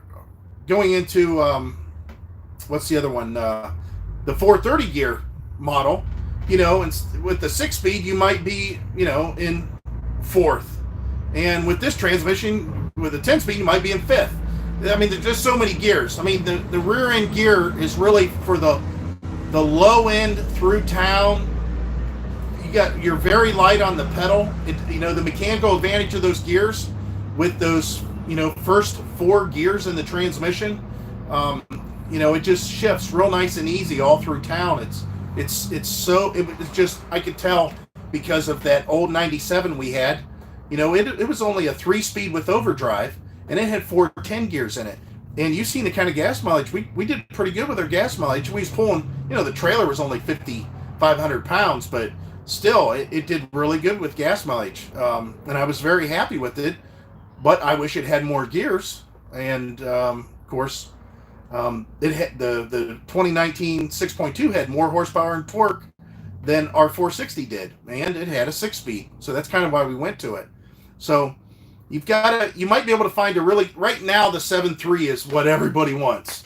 The good news is all these dealers are sitting around with their thumbs up their butt, and they're trying to sell vehicles really hard. So that's nice as far as making a deal.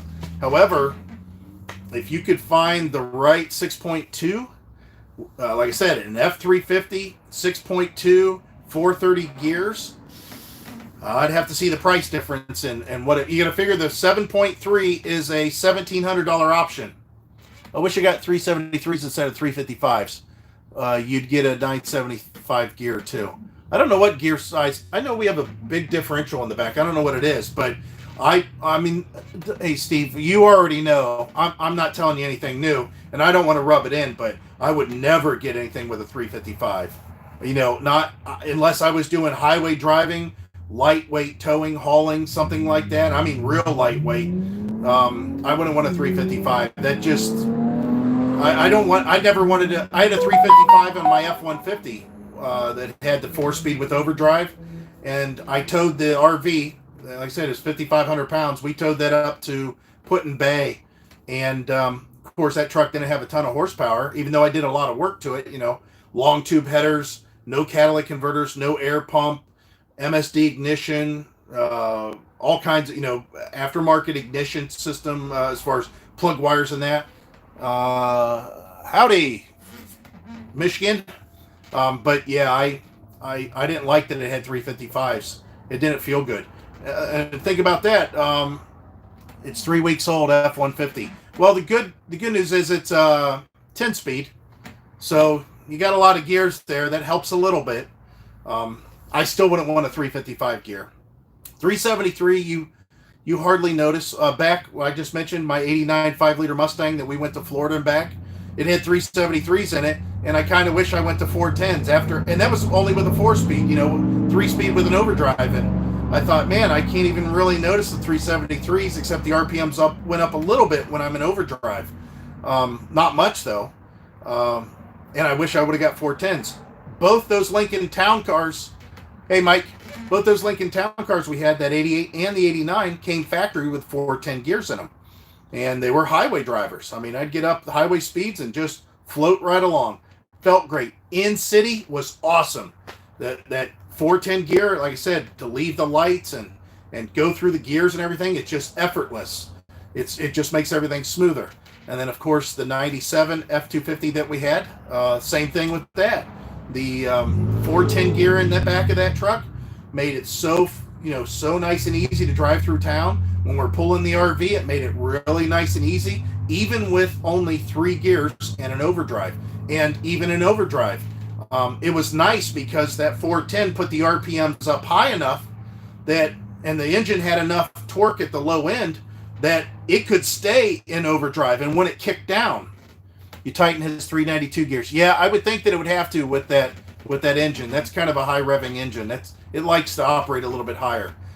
But the 492 or the 410 in the that 97, even with 3 gears and overdrive, when I was in overdrive, if I had enough speed, it would stay in overdrive, and I could pull a hill, pulling that 5,500 pound trailer in overdrive. And when it kicked down to third, and it made it really nice. So there was, and it kept the RPMs real low, and it put it in a torque range, that was, if I was at the right speed, it would keep it in the RPM range that the engine was making maximum torque. So that's kind of the situation that this truck, even though it has a big engine with plenty of torque, real down low, I wish it would have had 430s in it, because we're not looking for high speed Bonneville salt flat runs. Maybe every once in a while, but for the most part, we're not doing that. We're keeping it around 70 at the most. So if you had those 410s, and occasionally the overdrive would go all the way to its top overdrive because you're at 70. I don't know. I have mixed feelings about it. However, with that said, the 373 was fine. What are you getting in gas mileage with that gear ratio pulling? I think I did a video on that with the when we came back from the Hershey show. I'm pretty sure. Yeah, 1700, the 7.3. I agree. I agree because of the type of engine it is. I'm just letting you know that the Ford is continuing to have that 7.2 or that 6.2 in their lineup because there's a reason for it. It has proven itself. It is way proven. Way proven. The 7.3, I have no doubt, is going to, at this point, because of all the stuff that people's already done to them. Hell, there's a guy that's even got one in a Mustang now. Or he's in the tail end of getting it finished on the Mustang. I have no doubt that engine is going to do really, really well. And I could be wrong. We could be talking 2 years from now saying, oh my God, who would have known those 7.3s were blowing head gaskets after 20,000 miles? Every 20,000 miles you get it, the heads are warping or something crazy like that. That could happen. I mean, look at the V10s. When they first came out, they were blowing out spark plugs, and then the spark plugs wouldn't come out, or vice versa. I can never remember that. They ended up becoming a good engine after they did fix that problem. But so, anyways, the 7.3 is going to be a very, very good engine. But if you can get a really good price on a 6.2, I don't know. Like I said, it's a hard call. I'm going to tell you this, Marcus. No matter how much you like the Titan and all the numbers that it has on, in the books, this. As soon as you get into one of these heavier trucks, you're going to see a big difference. Everything's going to be different. It's going to feel so much more comfortable. You're going to have more peace of mind knowing that not only can your fifth wheel be hooked up, but you can throw a bunch of shit back there and not worry about it either. As far as, again, the F350, yeah, the 7.3 for like somebody just mentioned, that $1,700. I don't know why you want to do it. 430 gears are awesome. It averages between 9 and 12. Average through Piedmont is about 9 to 10. Was that what it was? Yeah. The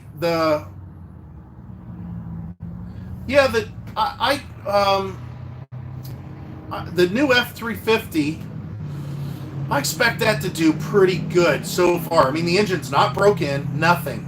And we made that round trip just the other day. It's 30 miles.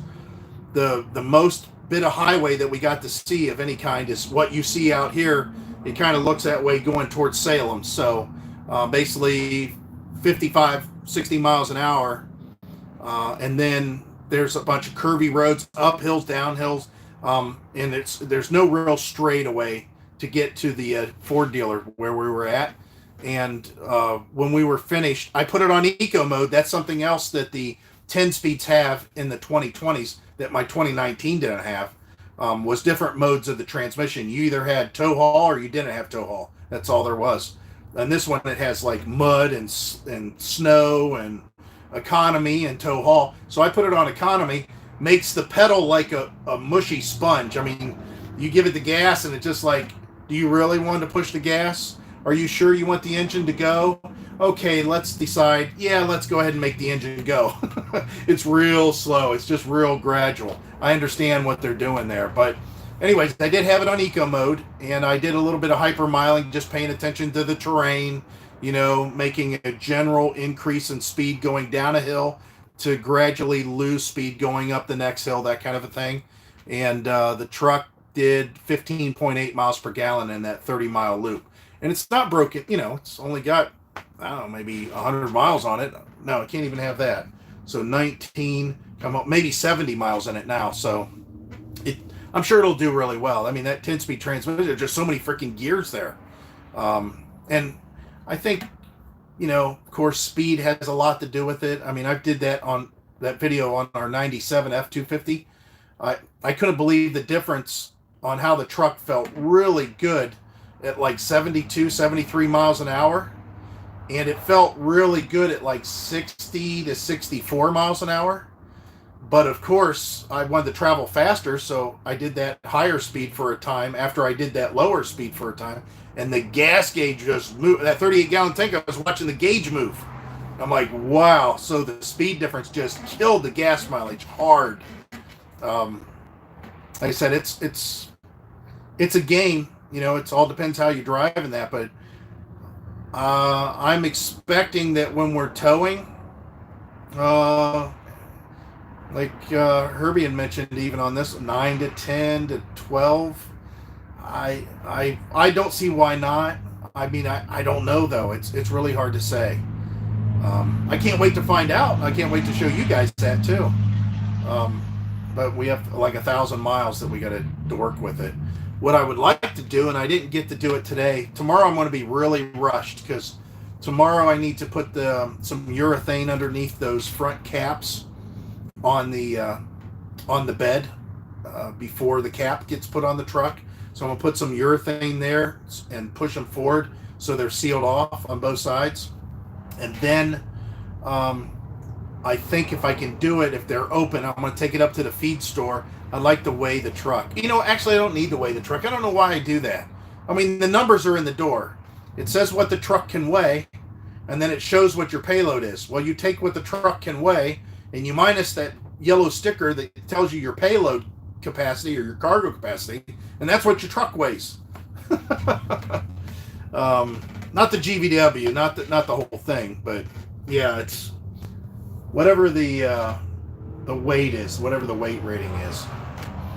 That was nice. The new truck's cargo carrying capacity, even though it's a long bed and it has that damn FX4 package. I don't need the FX4 package. The only thing the FX4 package is good for is if you accidentally go off-road for whatever reason, or if you run over something on the highway. You don't necessarily have to worry about it kicking up and putting a hole in your transmission pan, your gas tank, your engine, your oil pan, something like that, because it has those steel plates underneath. But other than that, you just have, extra weight on your vehicle.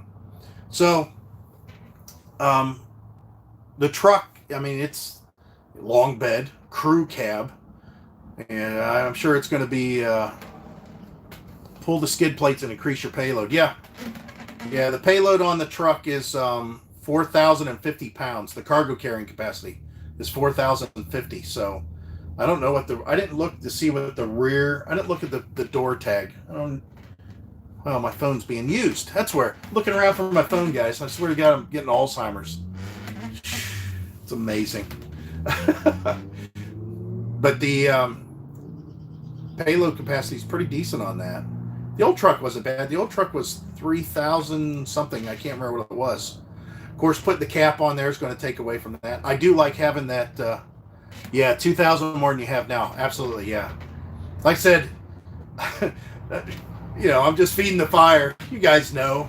You already know. Corona's already kicking in. Yeah, you'll like it.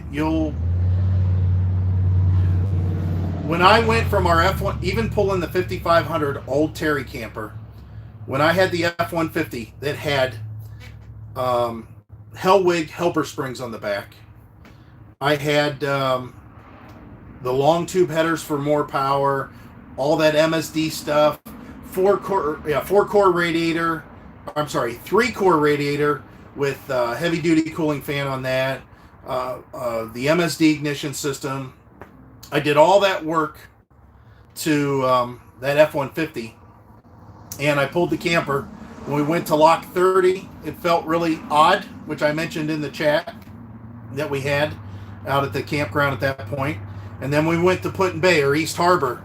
I talked about it then too, and I thought, how much different can the truck be? Because sure, it's an F-250 and it's got a little bit more suspension, but I had already done work on this one and had the helper springs, so this one don't have helper springs, and sure, it has a bigger engine, but it's still the same body style. It's still from the same era.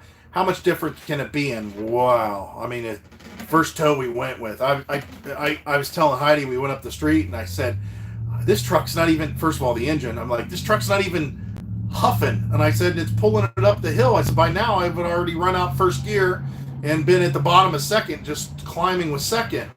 And that one was just moving it. And I still hadn't done all the work, that I had done prior to us getting rid of it. It was essentially pretty stock. And the feel of it. I mean, it just, I didn't need, with that old trailer, I didn't need sway control. I didn't need weight distribution. It didn't need it. It just didn't need it.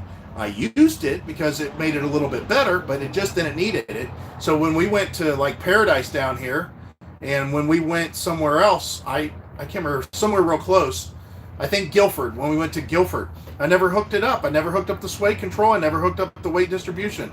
The truck was just that solid. It felt so much better, and it got just eye-opening. It just made you realize, wow, I really feel like we could take this thing on long trips and not worry about it. It's you're no longer thinking about it as much. And then when we got the new F-250, that changed everything, because it just took and magnified it even more and made me even more comfortable inside there with everything that was going on. Of course, we have that weight distribution hitch on there that, Pro Pride. I'm almost feeling silly about that now, hooking this ultralight up to the F-350 with that Pro Pride hitch. But, we have it. Now, the good thing about the Pro Pride that I do like, of course, it's easy to hook up and disconnect. It's also real easy to set your weight distribution. But more than that, I'll have to say that no matter how nice and long and big and heavy truck you got pulling, an ultralight camper, man, that you just have to try those things where you yank your wheel, you do a panic lane change, and I mean, that trailer is just like glued to you. It's just, and there's no, once it gets over the lane, it's settling back behind you. I mean, it just locks in behind you. It's just immediate. It's just, wherever you go, that thing just trails and locks in dead right behind you. Like I said, most of the time when you turn the wheel on a trailer and maybe cut back, you get this, this thing going on with the trailer doing one of these numbers behind you until it settles. But that Pro Pride, man, it just locks you right in. Of course, fifth wheel, you don't have any issues like that. Gooseneck fifth wheel. Are we talking about that now? Heidi, you watching this from work? I didn't see her chime in. So do you think you'll be going full-time with this truck? Yes. Herbie, I'll say that. And everybody's watching. We got 62 viewers. Thank everybody who's watching. Appreciate it, guys. Give a thumbs up if you haven't already. I don't know what that does to the video. I always say to do that at some point if the live chat's going long enough, because I'm just curious what happens. I don't know if it promotes the video more or not. But anyways, everybody who's watching can call me out on that. Call me a liar. Say, I remember back on whatever video, this video, reference it, you said that you would go full-time with that truck. And I'm telling you, yeah, we'll be full-time with that truck. For sure. I don't know when. I mean, we still have to deal with Heidi's surgery in this house. And this year's just been a crap show. I'll try to keep it clean here for monetization reasons. But this year is just a crap show with all the stuff that's going on, because we would have.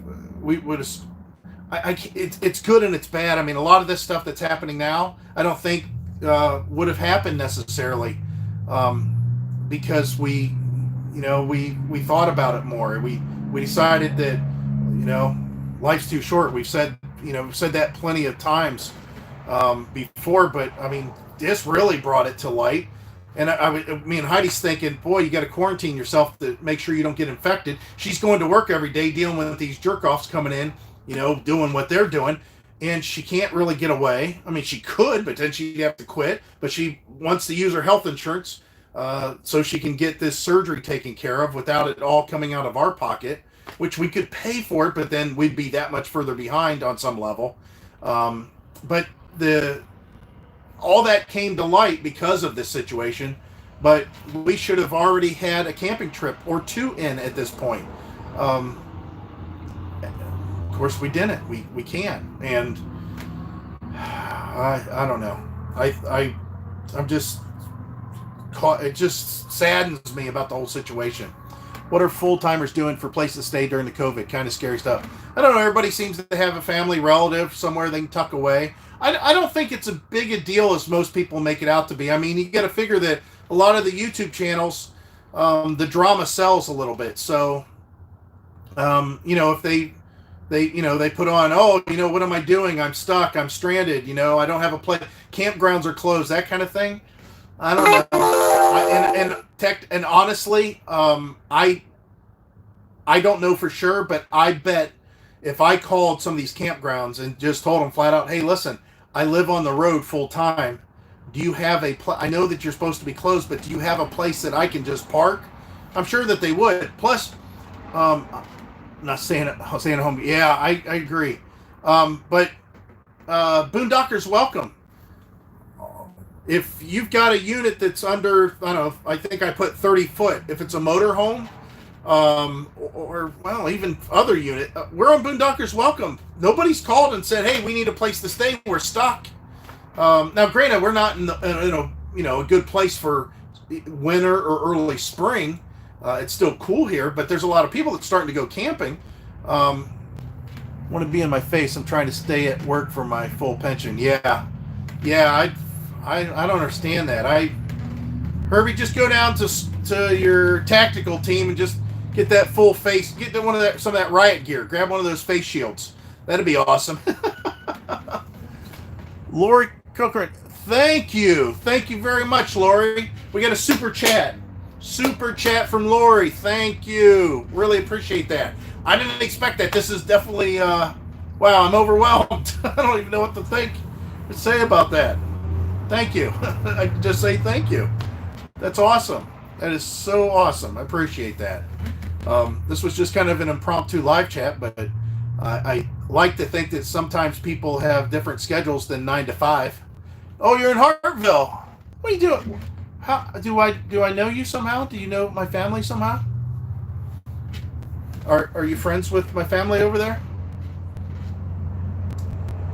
We were just talking about Hartville, weren't we? Maybe not. No, I don't think I was talking about Hartville. No, you don't know my family over there. Oh, same name as me. I'm a junior. My son's the third. My dad's senior. Mike Lebo, Joanne Lebo. They live on Smith Kramer. If you go if you go east off of 43 on Smith Kramer, they're the last house on the left before the railroad tracks.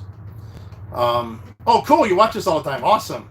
Yeah, they moved there. I graduated high school. I went to Field, and my older stepbrother had already graduated Field. Me and my stepsister graduated Field, and I was still in the household. It was we graduated, then we moved immediately. And then my stepsister, my stepbrother, and my half-brother, they all went to Lake. Well, my half-brother went to Lake for a little while, and then he was homeschooled, but they graduated from Lake. And they're my stepmom and my dad are Hartville Church of Christ. My dad's been a deacon there for quite a few years. Live by Lake. I used to have a friend that lived up by Lake. Two of them. Bobby, I can't remember Bobby's last name now, darn it. And then Eric Keblish. I think Keblish's still live It's one of those it's a road. It's a dead end right by the school. If you like leave the school and cut through all the soccer fields, and you can get to that road, and then that road just dead ends. Yeah, Hartville used to be a stomping ground for me back years ago. We used to, when the cops would shift change in Fisher Big Wheels parking lot, we would have races all through there. That's when the IGA was still over there and everything. But anyways, at 11:30 we used to have like parking lot races for the shift change. That was back before, I think McDonald's was just getting ready to get built at that time. I'm pretty sure. I know Burger King was the only place for the most part we ate at. So, but yeah, that was unexpected. Thank you, I appreciate that. But like I say, the truck and the difference going from a lighter. You got to figure that your Titan's kind of trying to dance that line. It's. She was already to come and stay in her driveway for a week. You're still taking people that? Yes, we are. But that truck is kind of like an F-150. It wants to appeal to both sides. It wants to appeal to both crowds. Why don't we do that? Load his driveway up with RVs. I wish I had a bigger yard. You know what I wish I could do is afford to buy this guy's property that's all behind us in that. And put in gravel, put in parking spots. I'd love to do that. Have all these people out here. Ain't much to see, but I don't know what kind of crowd we would attract, though. It could get real interesting because, like I said, we don't even have a police presence out here. Can you imagine the stuff that go along? We sit here in our driveway, especially during the summer, or sit here on our porch, and we watch drug deals go down at that subway occasionally. And it's because it's a nice common area. A lot of people that live out this way, they all come up here, and people from Salem come here, and people from Alliance come here. So it's a good meeting halfway point for them to do their handoffs. Not just drugs, but also kids. Parents got them for the weekend kind of thing all the time. And ambulances that need paramedics on board for certain calls. They stop here, lights and sirens and everything. You'll see a car come flying down the road with his lights and sirens on.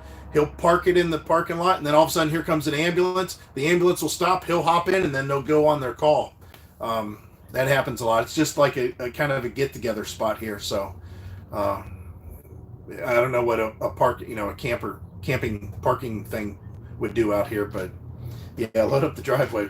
Well, like I mentioned at the beginning of the live chat, if you guys were on, we called the guy. He says that the gravel place is closed.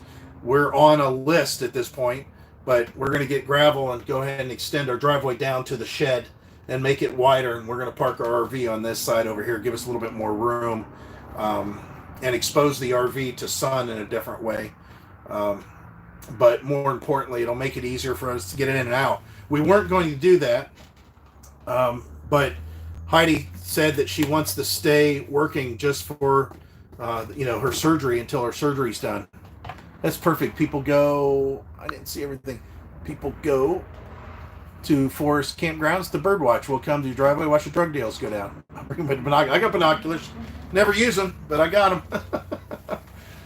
Yeah, it's fun. It's fun to sit on the porch and just watch all the crap that goes on. I mean, I kid around about that whenever I was first dating my wife. The porch wasn't enclosed. I didn't have all this crap on here. It was just a regular aluminum awning with those, wrought iron scrolling rails, in 3 places, and that was it. Then we had a railing for the steps, and there was just 3 steps out there. And every time we drove by the house when her and I started dating, I said, why is your grandparents always sitting on the porch? I said, it's like every day I go by, they're sitting on the porch.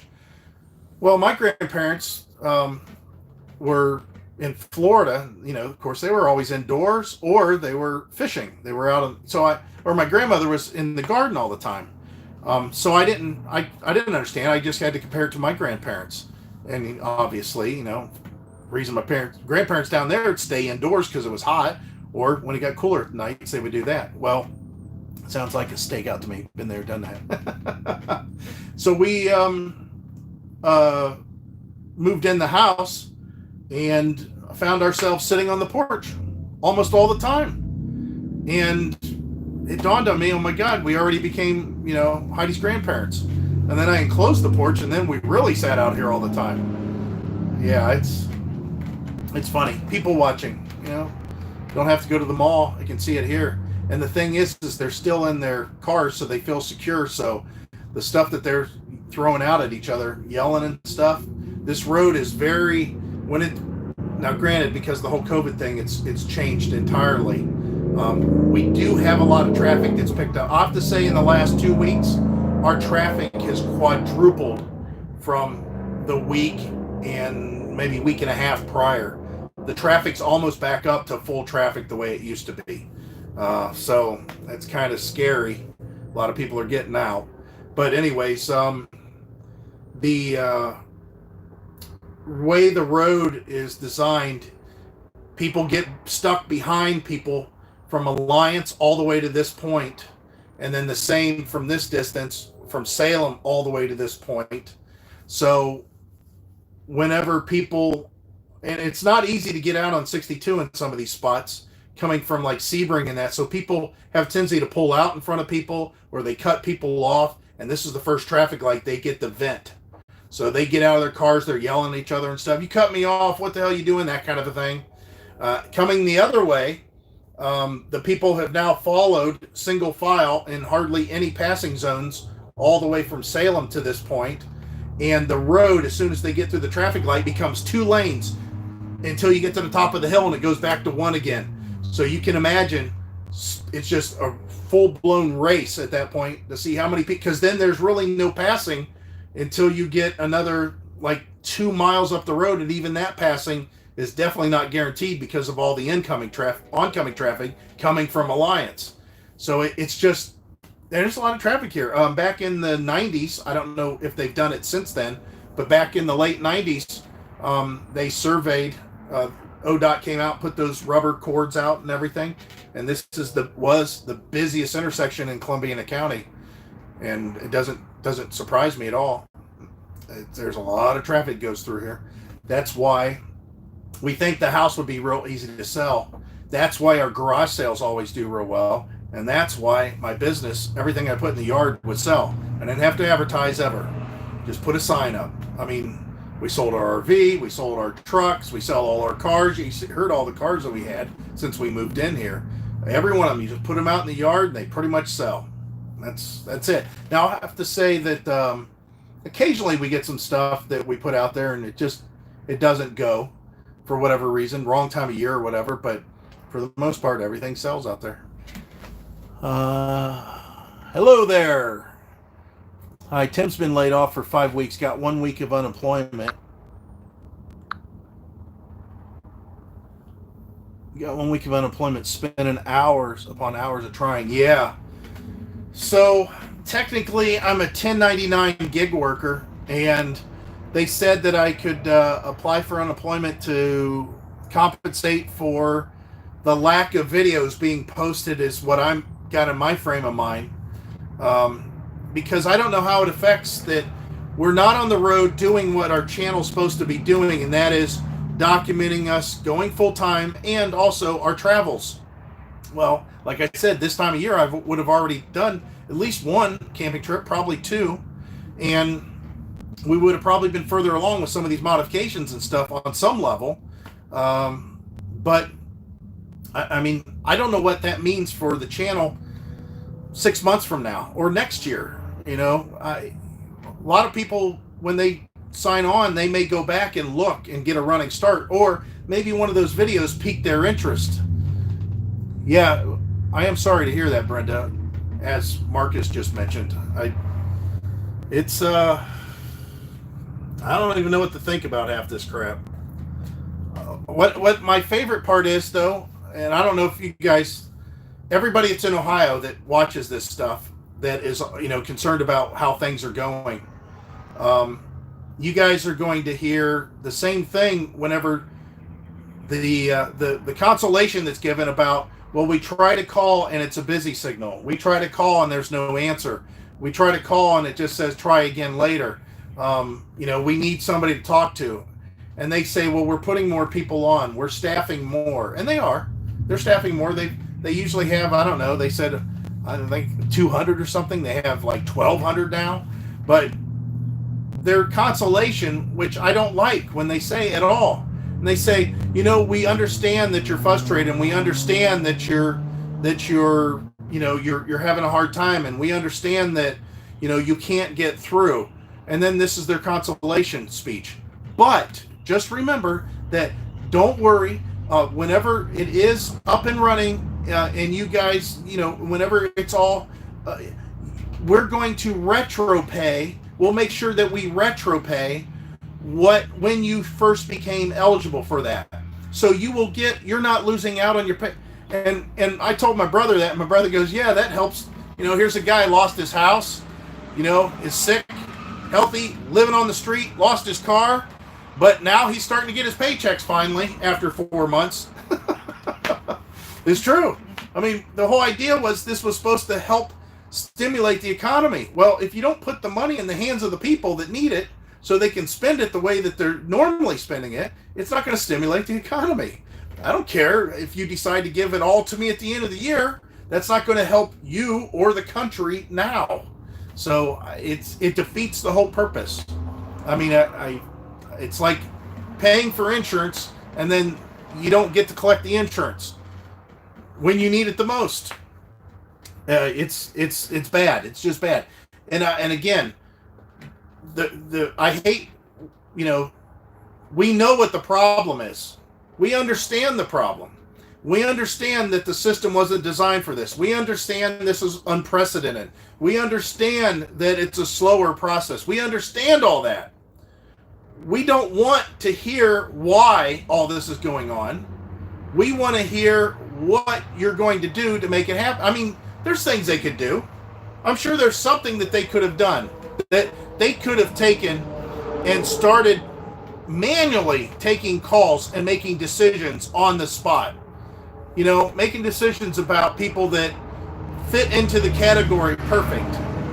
For example, if Heidi would have lost her job, they could have said, did you lose your job recently? Yes, 2 weeks ago. Was it of COVID?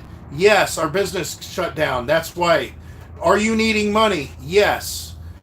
Do you have your latest tax return? Yes. Can you send it to us in an email right now? Yes. And then you send it to them and they say, okay, you deserve the money. Here you go. We'll straighten out the paperwork later. I mean, just do it. I think that's the biggest difference between military and not and civilian. Field expedience. Military has so much red tape, and there's right way, wrong way, army way. We always kid around. Hurry up and wait. That's always another thing too. But there's always some sort of structure, and at some point, somebody takes the initiative and just says, "Okay, listen." On such simple levels, on such simple things. Listen, obviously, you guys were supposed to get some sleep. You guys have been up for the last 20 hours. I'm making the call, even though I'm not the one that's supposed to make the call. You need to go ahead and get some sleep. Quit doing your job. Go find some barracks and get some sleep. Pick this up tomorrow at whatever time. That happened. That's the only reason I give that example. That happened when I was turning vehicles in Belgium. They were coming off the rail car, and they kept us up too long. And we fell into a gap that they didn't even realize was there. And we just happened to make mention that, hey, we're tired. And they said, well, what's going on? Why are you tired? And we told them, and they're like, hey, that's not our call, but we're making the call. Go to sleep. Go find barracks. All you guys, you're dismissed. Report back to here, And that wasn't the deal. Well, that's the same way. It's just field expedience is what they call it. You just make a decision to make it happen. Sometimes I don't think there's enough money because everything being shut down, it costs more to live. Yeah. Well, I don't want to dump more bad news out there, but the virus, things are going to get a lot worse. Food supply chain. Yeah, I read something about the food supply chain. That's okay. I feel bad for other parts of the country. I think we're going to be okay here. We have a lot of farmers. We have a lot of farms, even though we're not in growing season by no means. I think for the most part that, well, let me rephrase that. We just have good community. We have a good community. And I think a lot of the sources for a lot of this stuff, for example, Bonnie plants. I mean, all that stuff comes there. We have a couple Bonnie plant farms. We have, I don't know how many, not Tyson, but I can't remember the other one. They always go by the house. Anyways, we have a chicken plant in Canton there, right, barely in Canton, and we have chicken farm. We have like 2 or 3 chicken farms real close to us here. We see them go by all the time. No, it's not Purdue. It's not Sugardale. We have Sugardale here. So they're always. We have a Sugardale plant down here. I mean, if the supply chain goes, the supply chain goes. But yeah, I've got to lose some weight. I weigh 273. It's killing me. Yeah, Park Farms, right? Yep, we have Park Farms there in Canton. I'm sure somebody will step up. Like I said, we're in a good community. I'd hate to live somewhere else that stuff's not available. That is definitely being imported in on some level. But with as many farmers that are here, if we have no food, we'll surely lose a lot of weight. I wouldn't mind that. We got too much available to us. And because we're stuck in the house, I'm eating it for recreation. Anybody else doing that? I'm going to ask everybody. We got 62 people watching. How many of you guys have been eating for recreation? How many of you have put on weight because of this? That is me in a nutshell. When this very first started, I weighed 255. I weigh 272 now. Bring on the 70s. At least we can go outside. Yeah, today's pretty nice. Even though I'm in my jacket, I'm kind of sweating right now. It's 50. It's in the high 50s. It's got to be. Did you see our latest vlogs? Yeah, you guys were eating. Yeah, I only watched part of it. I told Heidi, I said, I'm not freaking watching them make desserts. I said, that's crazy. Yeah, back away from the fork. Yeah, I don't even know what to think about a lot of this stuff, because the whole idea behind them opening the states, I don't see a lot of the information they gave us was that it was extremely contagious, and now they're saying it's still extremely contagious, but we have a plan to open up and the numbers seem to be. I mean, we still got people dying every day. I don't know. I just, what I hope that they do? I hope that everybody gets to do this. And I think if we get enough people that push this, so spread this. All the people who are watching this, spread this information. Mention it to your friends and see if that's something that'll get traction on some level. I believe all of our eating out that we did and all of our grocery deliveries and stuff like that, all the fees and all of the food that we should be able to write that off. Just like a business. You can write off the meals. We were told not to go out of the house. It wasn't like they said, listen, why don't you go shopping? You get all the groceries you need because there's plenty there. There's plenty of groceries, plenty to go around. Don't worry about it. Just go down and get everything you need. Then go back to your house, and I need you to buy enough food to last you for X amount of days. They didn't say that. They just say one day, hey, you're not, supposed to stay. You're supposed to stay at home and only go out if necessary. And, of course, shopping's necessary, but half the people didn't want to go because they're scared to death. The other half of the people go there, and there wasn't enough stuff at the store. Everybody's looking for toilet paper and bread or whatever. I still don't understand that. But anyways, I think that, at that point, we were doing stuff like Heidi and I had grocery deliveries here. We had food deliveries. We did DoorDash. That's something we don't normally do at all, but we didn't want to go out. I didn't want to be exposed to that.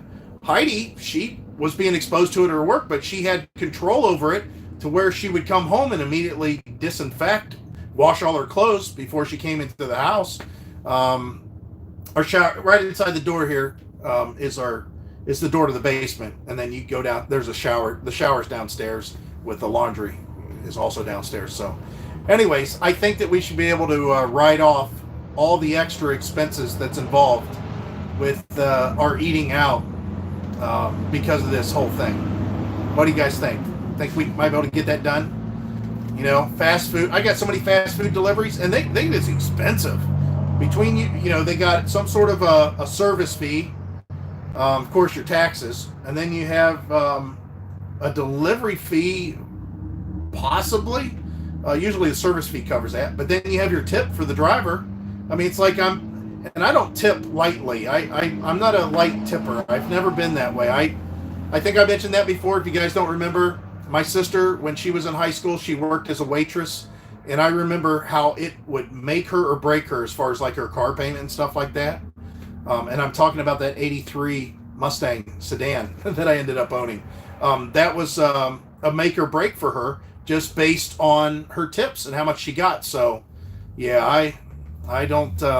I try to make sure that I tip fairly, and especially when I'm getting a delivery, I want to make sure I get my food fast and hot. And if it's a decent tip, you know, they'll keep those delivery drivers making money and wanting to do the job and doing a good job. You know, that I'm a firm believer that you get what you pay for the most part, and it's, especially with help. If you have delivery drivers that you know only make, you know, $3, $4 an hour based on all their driving after their gas is paid for, and that, I think that you're going to get a driver that don't care if the order's right and don't care how fast he gets to your house and gets your food to you. So if you're paying him, you know, a decent tip and his wages now overall have gone up, you're going to get a better quality driver. You know, he may mention to his friends, hey, I'm making, you know, on average about $17 an hour doing this job. And maybe now their friend wants to do it because he's hoping to get $17 an hour. And now you got two good workers, but I don't know. That's just me. I still think we should be able to write our meals off. I spend a lot of money on our meals and our groceries too. Like I said, it's not much more, but we did get Instacart. We had them deliver a few times here. We didn't want to go out. I don't want to deal with the shopping cart. I don't want to deal with the store. I don't want to deal with the people that are, oh, this stuff's a bunch of crock, and oh my word. It's amazing.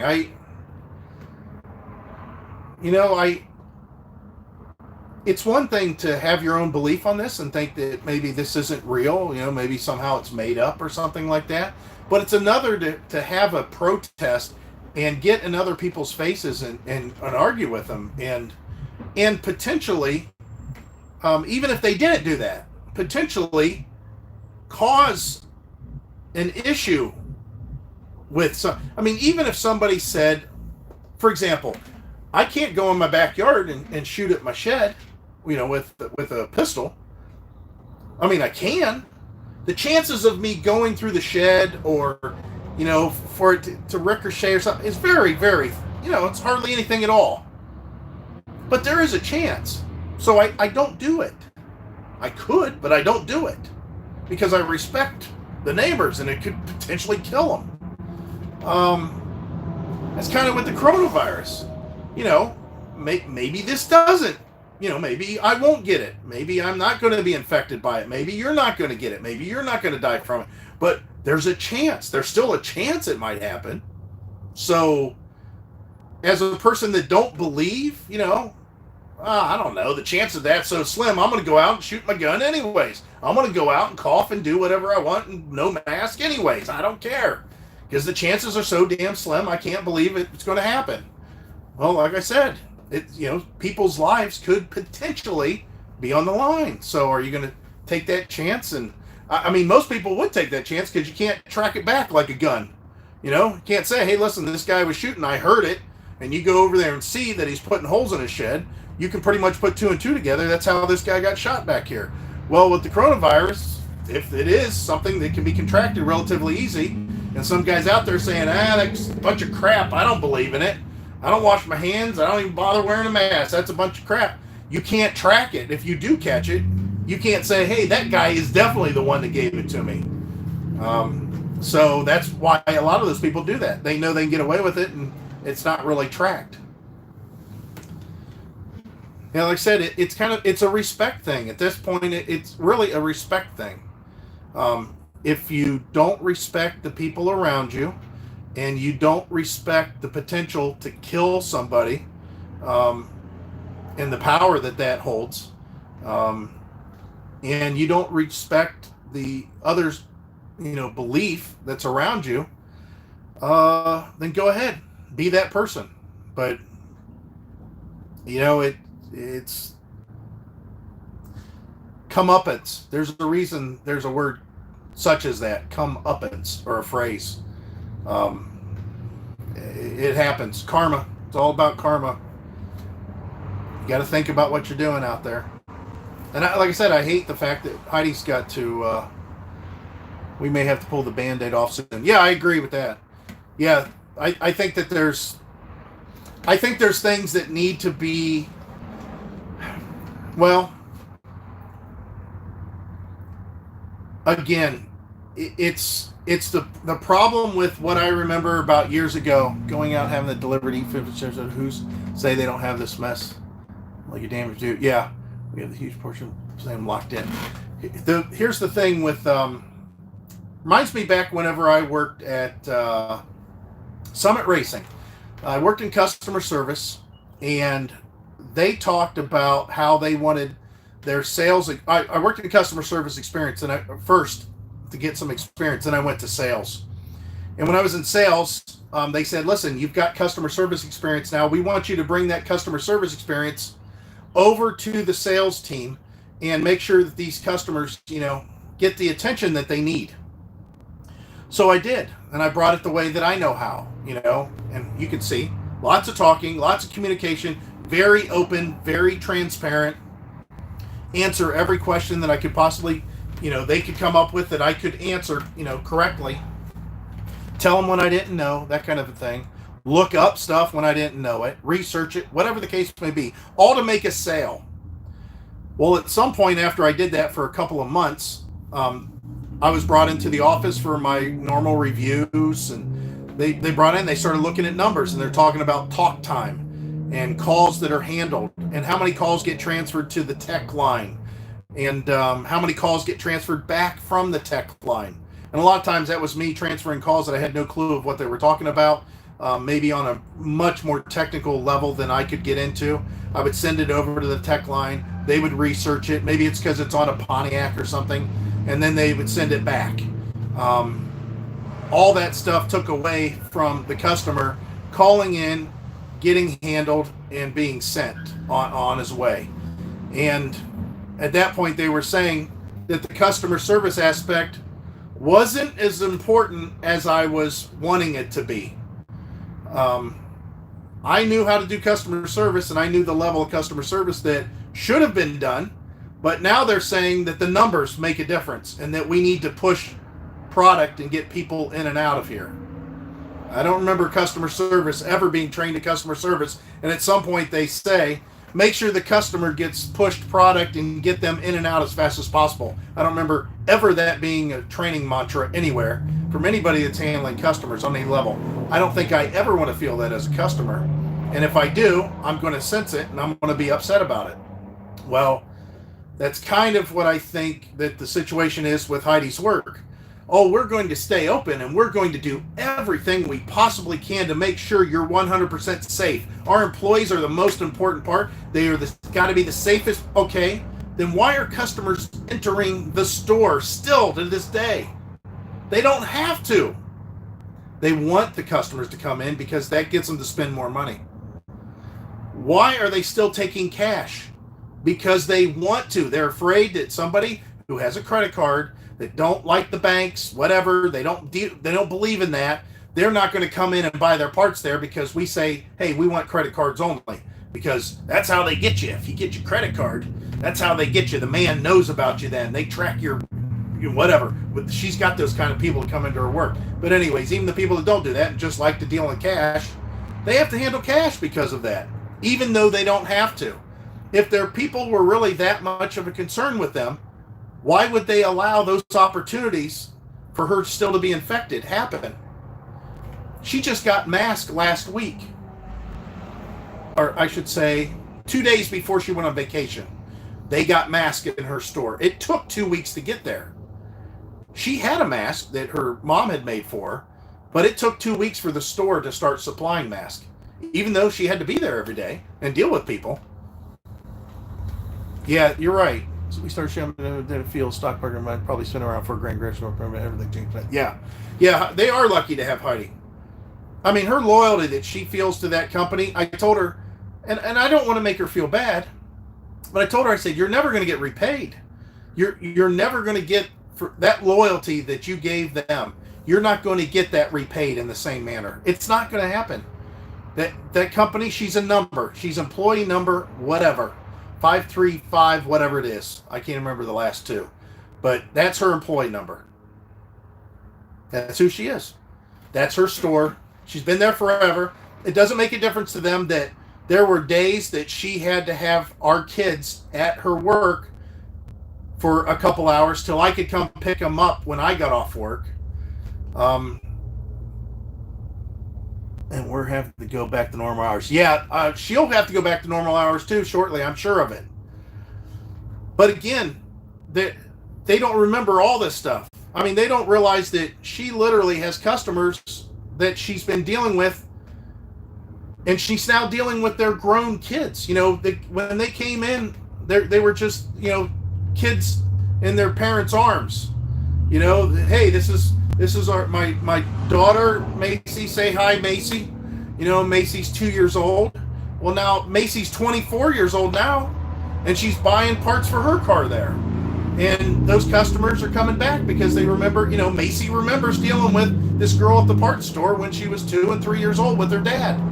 And I told her that loyalty's never going to get paid back. It's you know, I mean, I'm really getting on some sort of a tyrant conspiracy rant here, but this is why I quit working for people years ago. I was running into this kind of situation over and over again.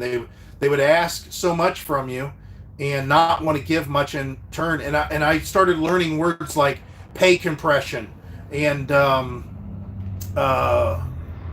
what was the other one? Oh, of course, downsizing, nationwide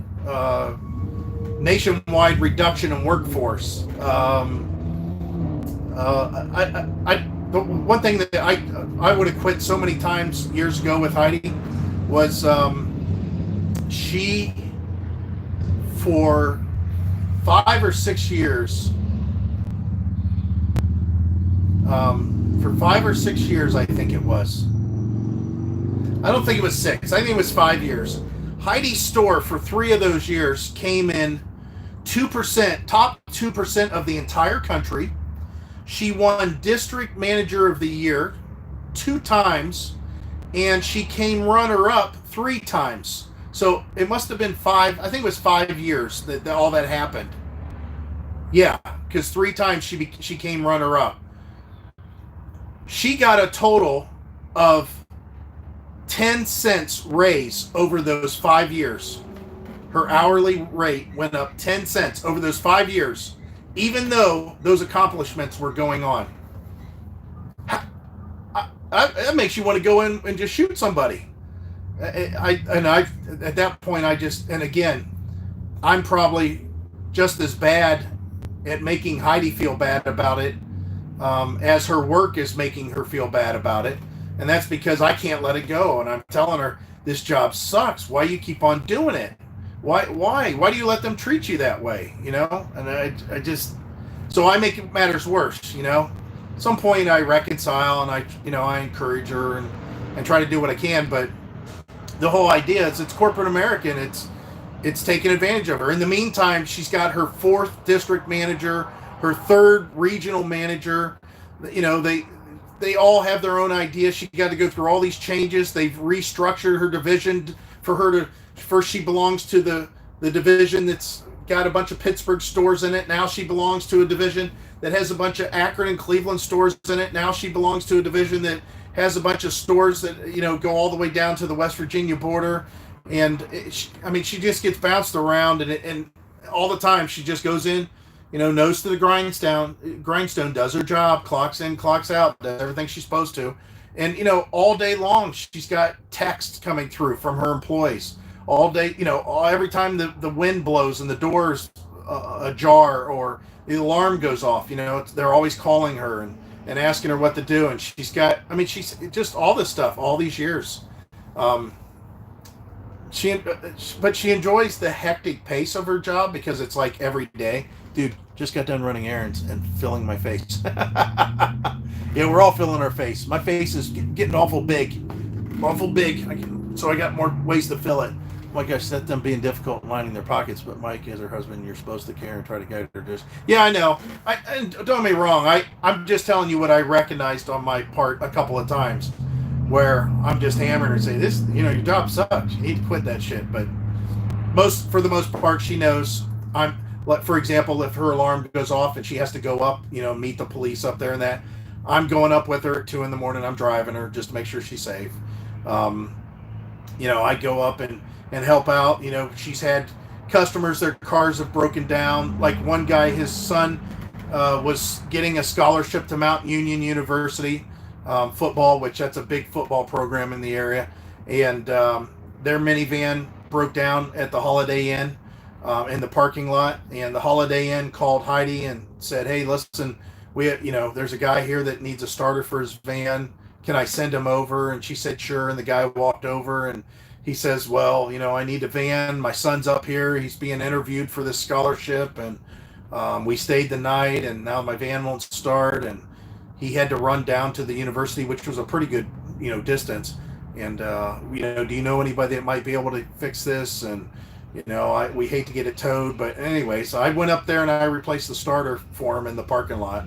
I didn't charge him any money or anything. And the hotel was grateful because that was a customer of theirs. And, of course that looked good for Heidi. They were, called somebody at corporate, I'm sure, and told her, said what a good job she did. And I always try to support her in a lot of ways, but it's just wrong the way that corporations have been treating people for so long. And you'd think that on some level we could get organized. But now this new generation, like my son and my daughter and that, they're being exposed to it a little bit. Yeah, you two are crazy, incredible. No, I don't think it's a watch or otherwise we'll have something there. Oh, cool. Thanks. Yeah, we appreciate you stopping in here. But yeah, our kids, my daughter's got exposed to that a little bit where she's worked. She worked retail in a couple places, and she's kind of fell into that same trap as Heidi has. And our son, for the most part, though, he hasn't experienced that but a little bit. When he went to work for Walmart, he was working on the cleaning crew, and he says all of a sudden they started wanting him to do other stuff, but they always kept on wanting them to work different hours than what he agreed to. And he didn't feel like, people want to feel recognized at their work. That's basically what it comes down to. They want to feel recognized and they want to feel appreciated. And honestly, when it comes right down to it, a lot of people, what they say is what my grandfather told me years ago. He says, 40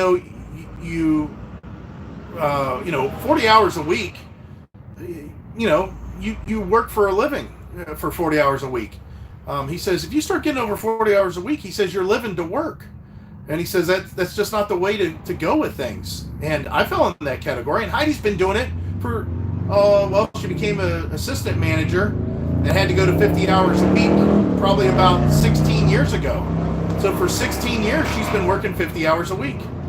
And the corporation is so jacked up that they still tell her what her pay is hourly if she was to work a 40-hour week. Because she used to tell me how much she made an hour, which I don't know what it is now.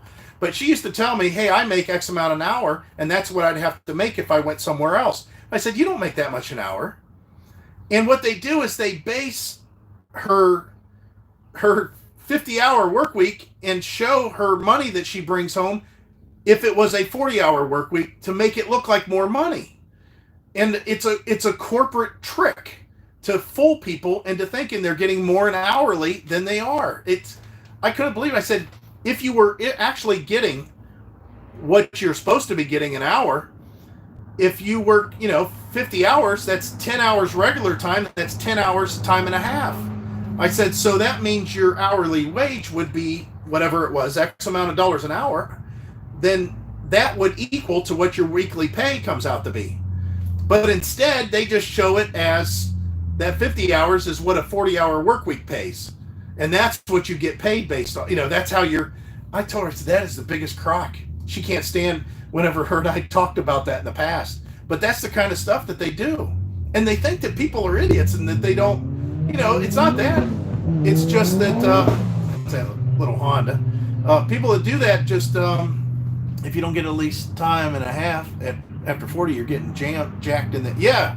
Well, she's salary. That's the other thing. You guys remember, okay, us people that are my age and older. So, what's the date today? April 27th. How many days are in April? Is there 30 in April?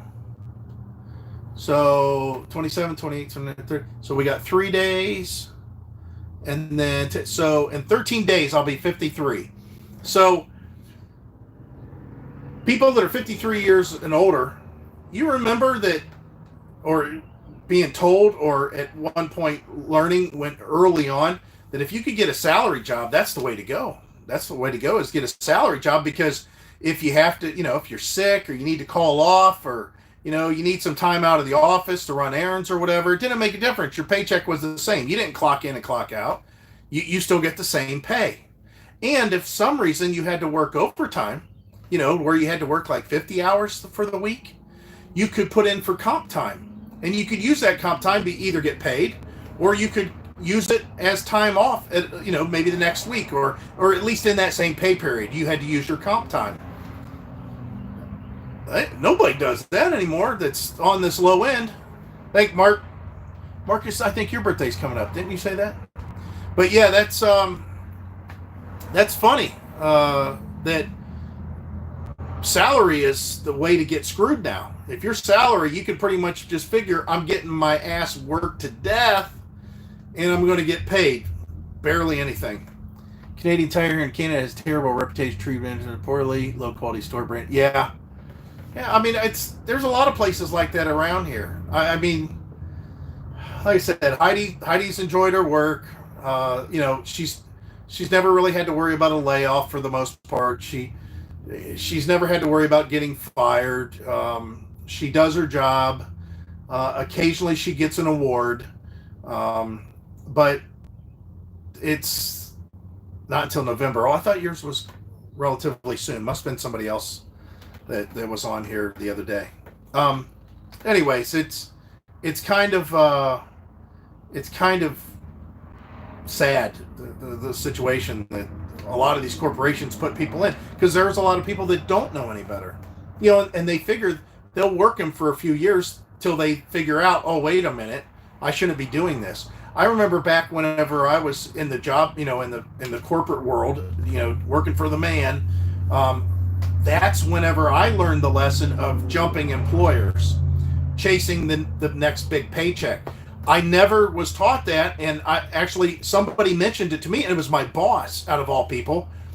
I had a driver, this when I worked for FedEx, and I had a driver that had called in and said, listen, I'm looking, Michelle's June, okay. I'm looking for this driver of ours that's in our fleet that I managed. He called in and said, I'm looking for a new job, or he says, I just looked in the paper and I seen you guys are advertising to hire drivers in my area. Why are you hiring drivers in my area when you don't have enough freight to keep me busy? Why are you trying to bring on more drivers? I said, I don't know. Let me check. So again, being transparent, that's the way I always did stuff. So I went to my boss and I said, hey, listen, I got a problem. I said, actually, I got two problems. I said, the first problem is this driver wants to know why he's not getting any runs out of his area, and yet we're trying to hire in that express center for more drivers. So it's going to saturate that area even more. He's worried about getting even less loads than he's already getting now. I said, number two, I said, the other problem that's why is he looking in the paper at one ads? I said, this guy is a pretty decent driver. Why is he looking in the paper for one ads? And she turned to me and says, I look at the one ads all the time. I'm always looking for a job. I said, you've been with the company for 6 years. She goes, That don't make a difference. She goes, that's how you make more money. You go to, another job opportunity pays more money. And that's exactly what I did like 3 years later. I went to another job opportunity that paid a lot more money. And that's when I learned to jump jobs. Keep on looking for it and bring your experience, to the next company. And there's a lot of companies out there that's just starting off that might not be advanced as the company you're with, and they would love to have all your experience, if for anything, just to pick your brain and try to figure out how things are done at the other corporation. Which, of course, you always got to sign a bunch of disclaimers and that. But I talked to an attorney years ago, and he says you cannot ever, they can't ever keep you from using the information that you've learned on your job to do your next job. They said they can't do it. So they said all that falls under that category. You can't come in with a bunch of corporate paperwork that you stole and said, here you go. But of course, that's not what I ever did. I didn't do nothing like that. I'm going to read what you guys were saying. I find that past generations quite often stayed at the job for several decades. Yeah, that was... Heidi's kind of, I think, our heir is probably one of the last ones to do that. Heidi's brother's the same way. Heidi's brother has worked for the same shop that Heidi's dad retired from and Heidi's grandfather retired from. Heidi's brother got that job in that shop in 1985, and he's still there today. And he has been laid off so many times, let go, on strike, whatever. The company's reorganized. He's lost all of his retirement plan. They got back all their retirement plan. They lost medical. They got back medical. The union is fighting for stuff. It's always going on constantly, and they've been changing hands over all these years, yet he still stays there. I mean, I don't even know what to think about that. I mean, it's 3 decades. 1 year flew by. Yeah, isn't that funny? That's quite true. Robert now, my 25-year-old, has at least 15 great jobs in the last 3 years. Hey, Ken, how you doing? How's it across the pond? Has everybody been masked up? You guys got the same crap going on here? You got protests, everybody saying, open back up, the economy's going to shit, freedom. Half those people that are screaming freedom, I think that they're spelling it with D-U-M-B on the end. They're free and they're dumb. Some of the stuff they're saying. Same crap here, yeah. I mean, I believe in it on some level. We do need to make sure everything goes forward, but holy cow, some of these people are, here's what I think. If you're not going to be polite enough to, like I mentioned before, to at least honor my wishes as far as, me wearing a mask, and maybe you should be wearing a mask too, then the way I see it is, maybe I don't need to use my turn signal when I pull in the driveway. Maybe I can tailgate you because I feel like it. Maybe I'm going to pass you at 100 miles an hour in a 45 mile per hour zone, and then get in front of you and slam on my brakes and make a turn. I mean, if I was being polite and respectful of your space and your driving, maybe I wouldn't do that. But see, I mean, it could go 2 different ways. I find that more industrial employment coming benefits, big factor, reminding an assembly line worker, yeah. Self-isolating. We tried that. We had to go out a few times. As you've seen, we went over to the dealer and that. In my administration that did it. Well, obviously he's not a military man, because whoever's in charge, they're responsible for their troops and all their troops' actions. Somebody said to get off this topic. Can we go back to talking about the 150 and 350 different and what RV is made well? Sure. What do you want to know? The RVs? Well, I like the Rockwoods. I think the Rockwood is the champion generator compared to the Outdoors RV, which would be like the Honda generator. That's what I think. The Rockwood fills a lot of those categories. It does a lot of the stuff that the Outdoors RV does, but it does it at a lesser price point. It doesn't do it quite as well as the Outdoor RV, but it also doesn't cost as much, and it's lighter. So that's my take on it. That's the only experience that I can really tell you about. I know that there's some other ones that are pretty decent. Yeah, let's just paint a cheery picture here. Wee. Yeah, I know. The Jaycos, some of the Jaycos I like. I don't know if I'm a big Jayco fan 100%. I'm getting a compressor tomorrow. Maybe something at Napa. Let me think what else. So I don't know. I always like the Catalinas. They're a budget model. I like the way they're put together as far as being a budget model. Forest River, which makes Rockwood, you got to watch. Some of the Forest River brands like Rockwood are really good. Other ones, I don't know. Any changes you do to your RV yet? Yeah. Well, Nick, what changes do you know that we did to the RV already? Do you know of any that we did to them? I don't know. I don't know if you've been with us for a while or not. I did make some changes, but I don't want to go over the same ones if you've already seen that or you already know that. I like for on a budget level for weekend warriors, guys that aren't going to be full timers or anything like that. I like metal sided RVs more than the fiberglass ones. I just like the way I just think they're more durable. You drag a branch down the side, you don't care as much. What do you think about the problems with the tanks falling out? I've never, I think that it's one of those things that you might read about two people having the tanks fall out, and that's a great story. So when it hits the forum, everybody talks about it, or everybody remembers it. I mean, think about how many people haven't had their tanks fall out. I've only been watching a couple months. I watched some of your older videos, but I know you remodeled the old one. That's why maybe you changed it pretty good. Oh, okay. No, the only thing we've done inside is, well, I don't think we modified anything inside now I think about it. The only thing that I did as far as external is, of course, I put that Pro Pride hitch on the front, which we did the video on that. And then I put the micro easy start system on both of the rooftop airs. Those are, that I'm glad I did that. I find that it's mostly Forest River for more massed product produced rigs. Yeah. What you need to do if you're shopping for an RV is just go through.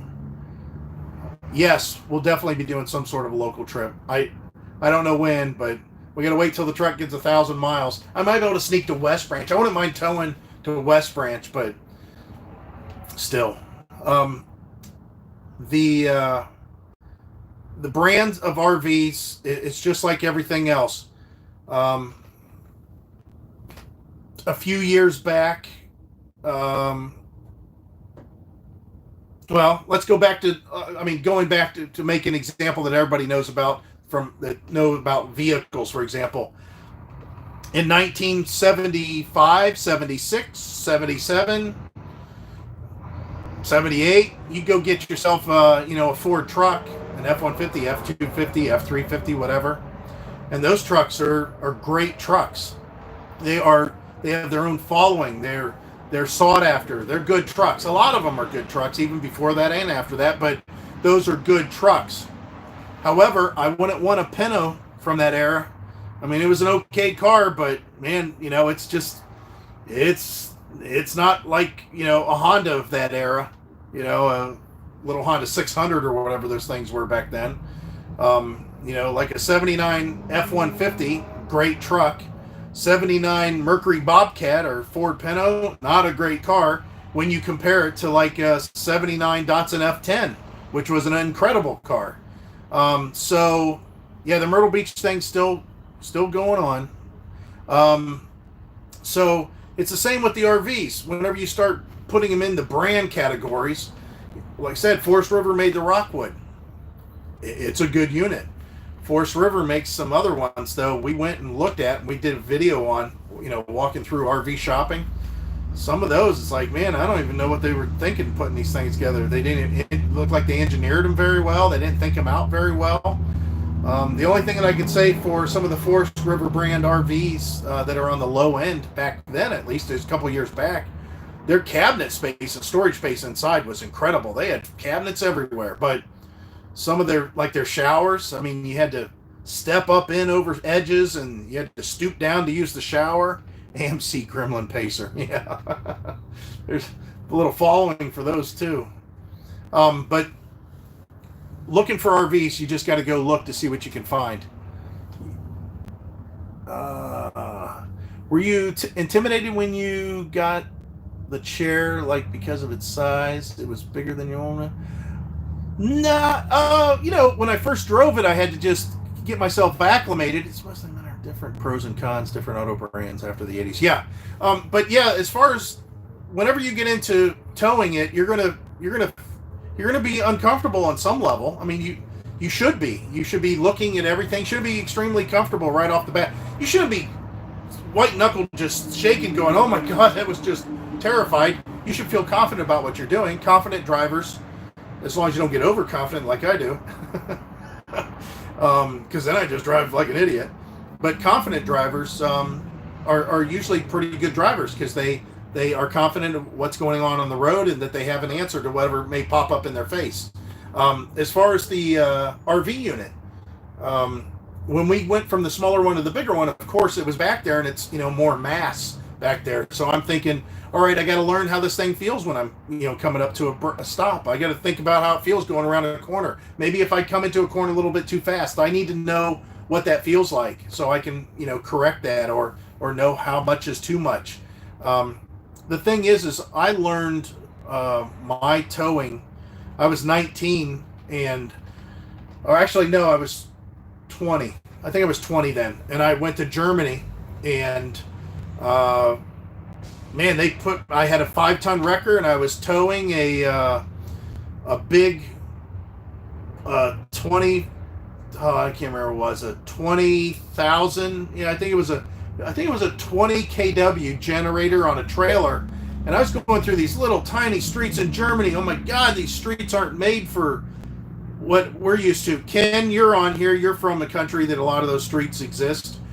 Man, the U.S. streets are huge, man. Even when you get into, little cul-de-sacs and little neighborhoods and stuff like that, some of the roads, get small, but man, those roads over there, they're small everywhere.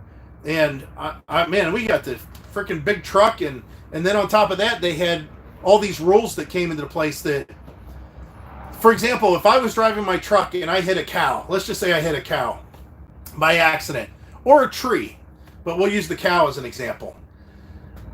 Not only would the U.S. government have to pay for the cow, the farmer for the cow, but he would have to pay for the meat that cow would have put out, when it went to slaughter. And if it's a milking cow, it would have to pay for the amount of milk that cow would have produced for the amount of time that it had been alive. So when you hit a cow, it's like a $15,000 cow. And if you hit a tree, it's the same thing. The tree, it's not only how much wood would the tree provide, but how much the saplings that now grow from the tree, how much wood they would have produced over so many years. So when you hit a tree, it's like an $8,000 tree, that kind of a deal. So we have this thing called a MDT. It's a maneuver damage team, and all they do is go around through the woods after a unit leaves an area, and they go through and fix all the ruts in the ground. If the trees, they put sap on the tree, or tar on the trees to help wherever they might get scraped or whatever else, and they would replant trees and stuff like that. It's just amazing. So anyways, I learned my towing doing that, going through the streets of Germany, knowing that if I hit something, it's going to cost me so much money. Or not me personally, but I'd catch enough crap about it. I wish it would have cost me instead of what the other alternative would be. So that's how I learned how to drive. Towing. That's the first time that I towed, was then. And I got really comfortable with it. So this stuff seems pretty secondary. And the fact that I've got, overkill on the truck and overkill on that, that sway control, I don't mind. I've got all the boxes checked. I still know there's going to be people that pull out in front of us, and I still know that we're going to have issues of some kind. And I know I'm still going to make mistakes, but not intimidated, not really intimidated, just extra thoughtful at the beginning. Yeah, that's a hard choice whenever you're buying an RV. I mean, that's a lot of thinking that you got to do on your part. And believe me, we enjoyed shooting the video of us walking through all the RVs and showing everything that was going on and what we thought real time about it. As far as not live, but real time when we were talking about it, capturing it on camera. You need to do the same because your thoughts could be completely different and your use could be completely different. I don't know how many times I've caught crap about why do you need the slides out? Why do you need to be able to get to your refrigerator with the slides in? Or why? And there's a lot of people that well, I don't need to worry about that. I go from my house to Camp Cucimati.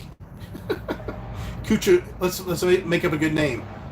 Camp Cuchimungi. And I stay at Camp Cuchimungi for 2 weeks with my friends, and we hunt, and then I load up and I come back again. So they don't care about their slides being out. Camp Cuchimungi's only 3 hours away, so he don't stop. He don't worry about getting a meal or staying the night somewhere or anything like that.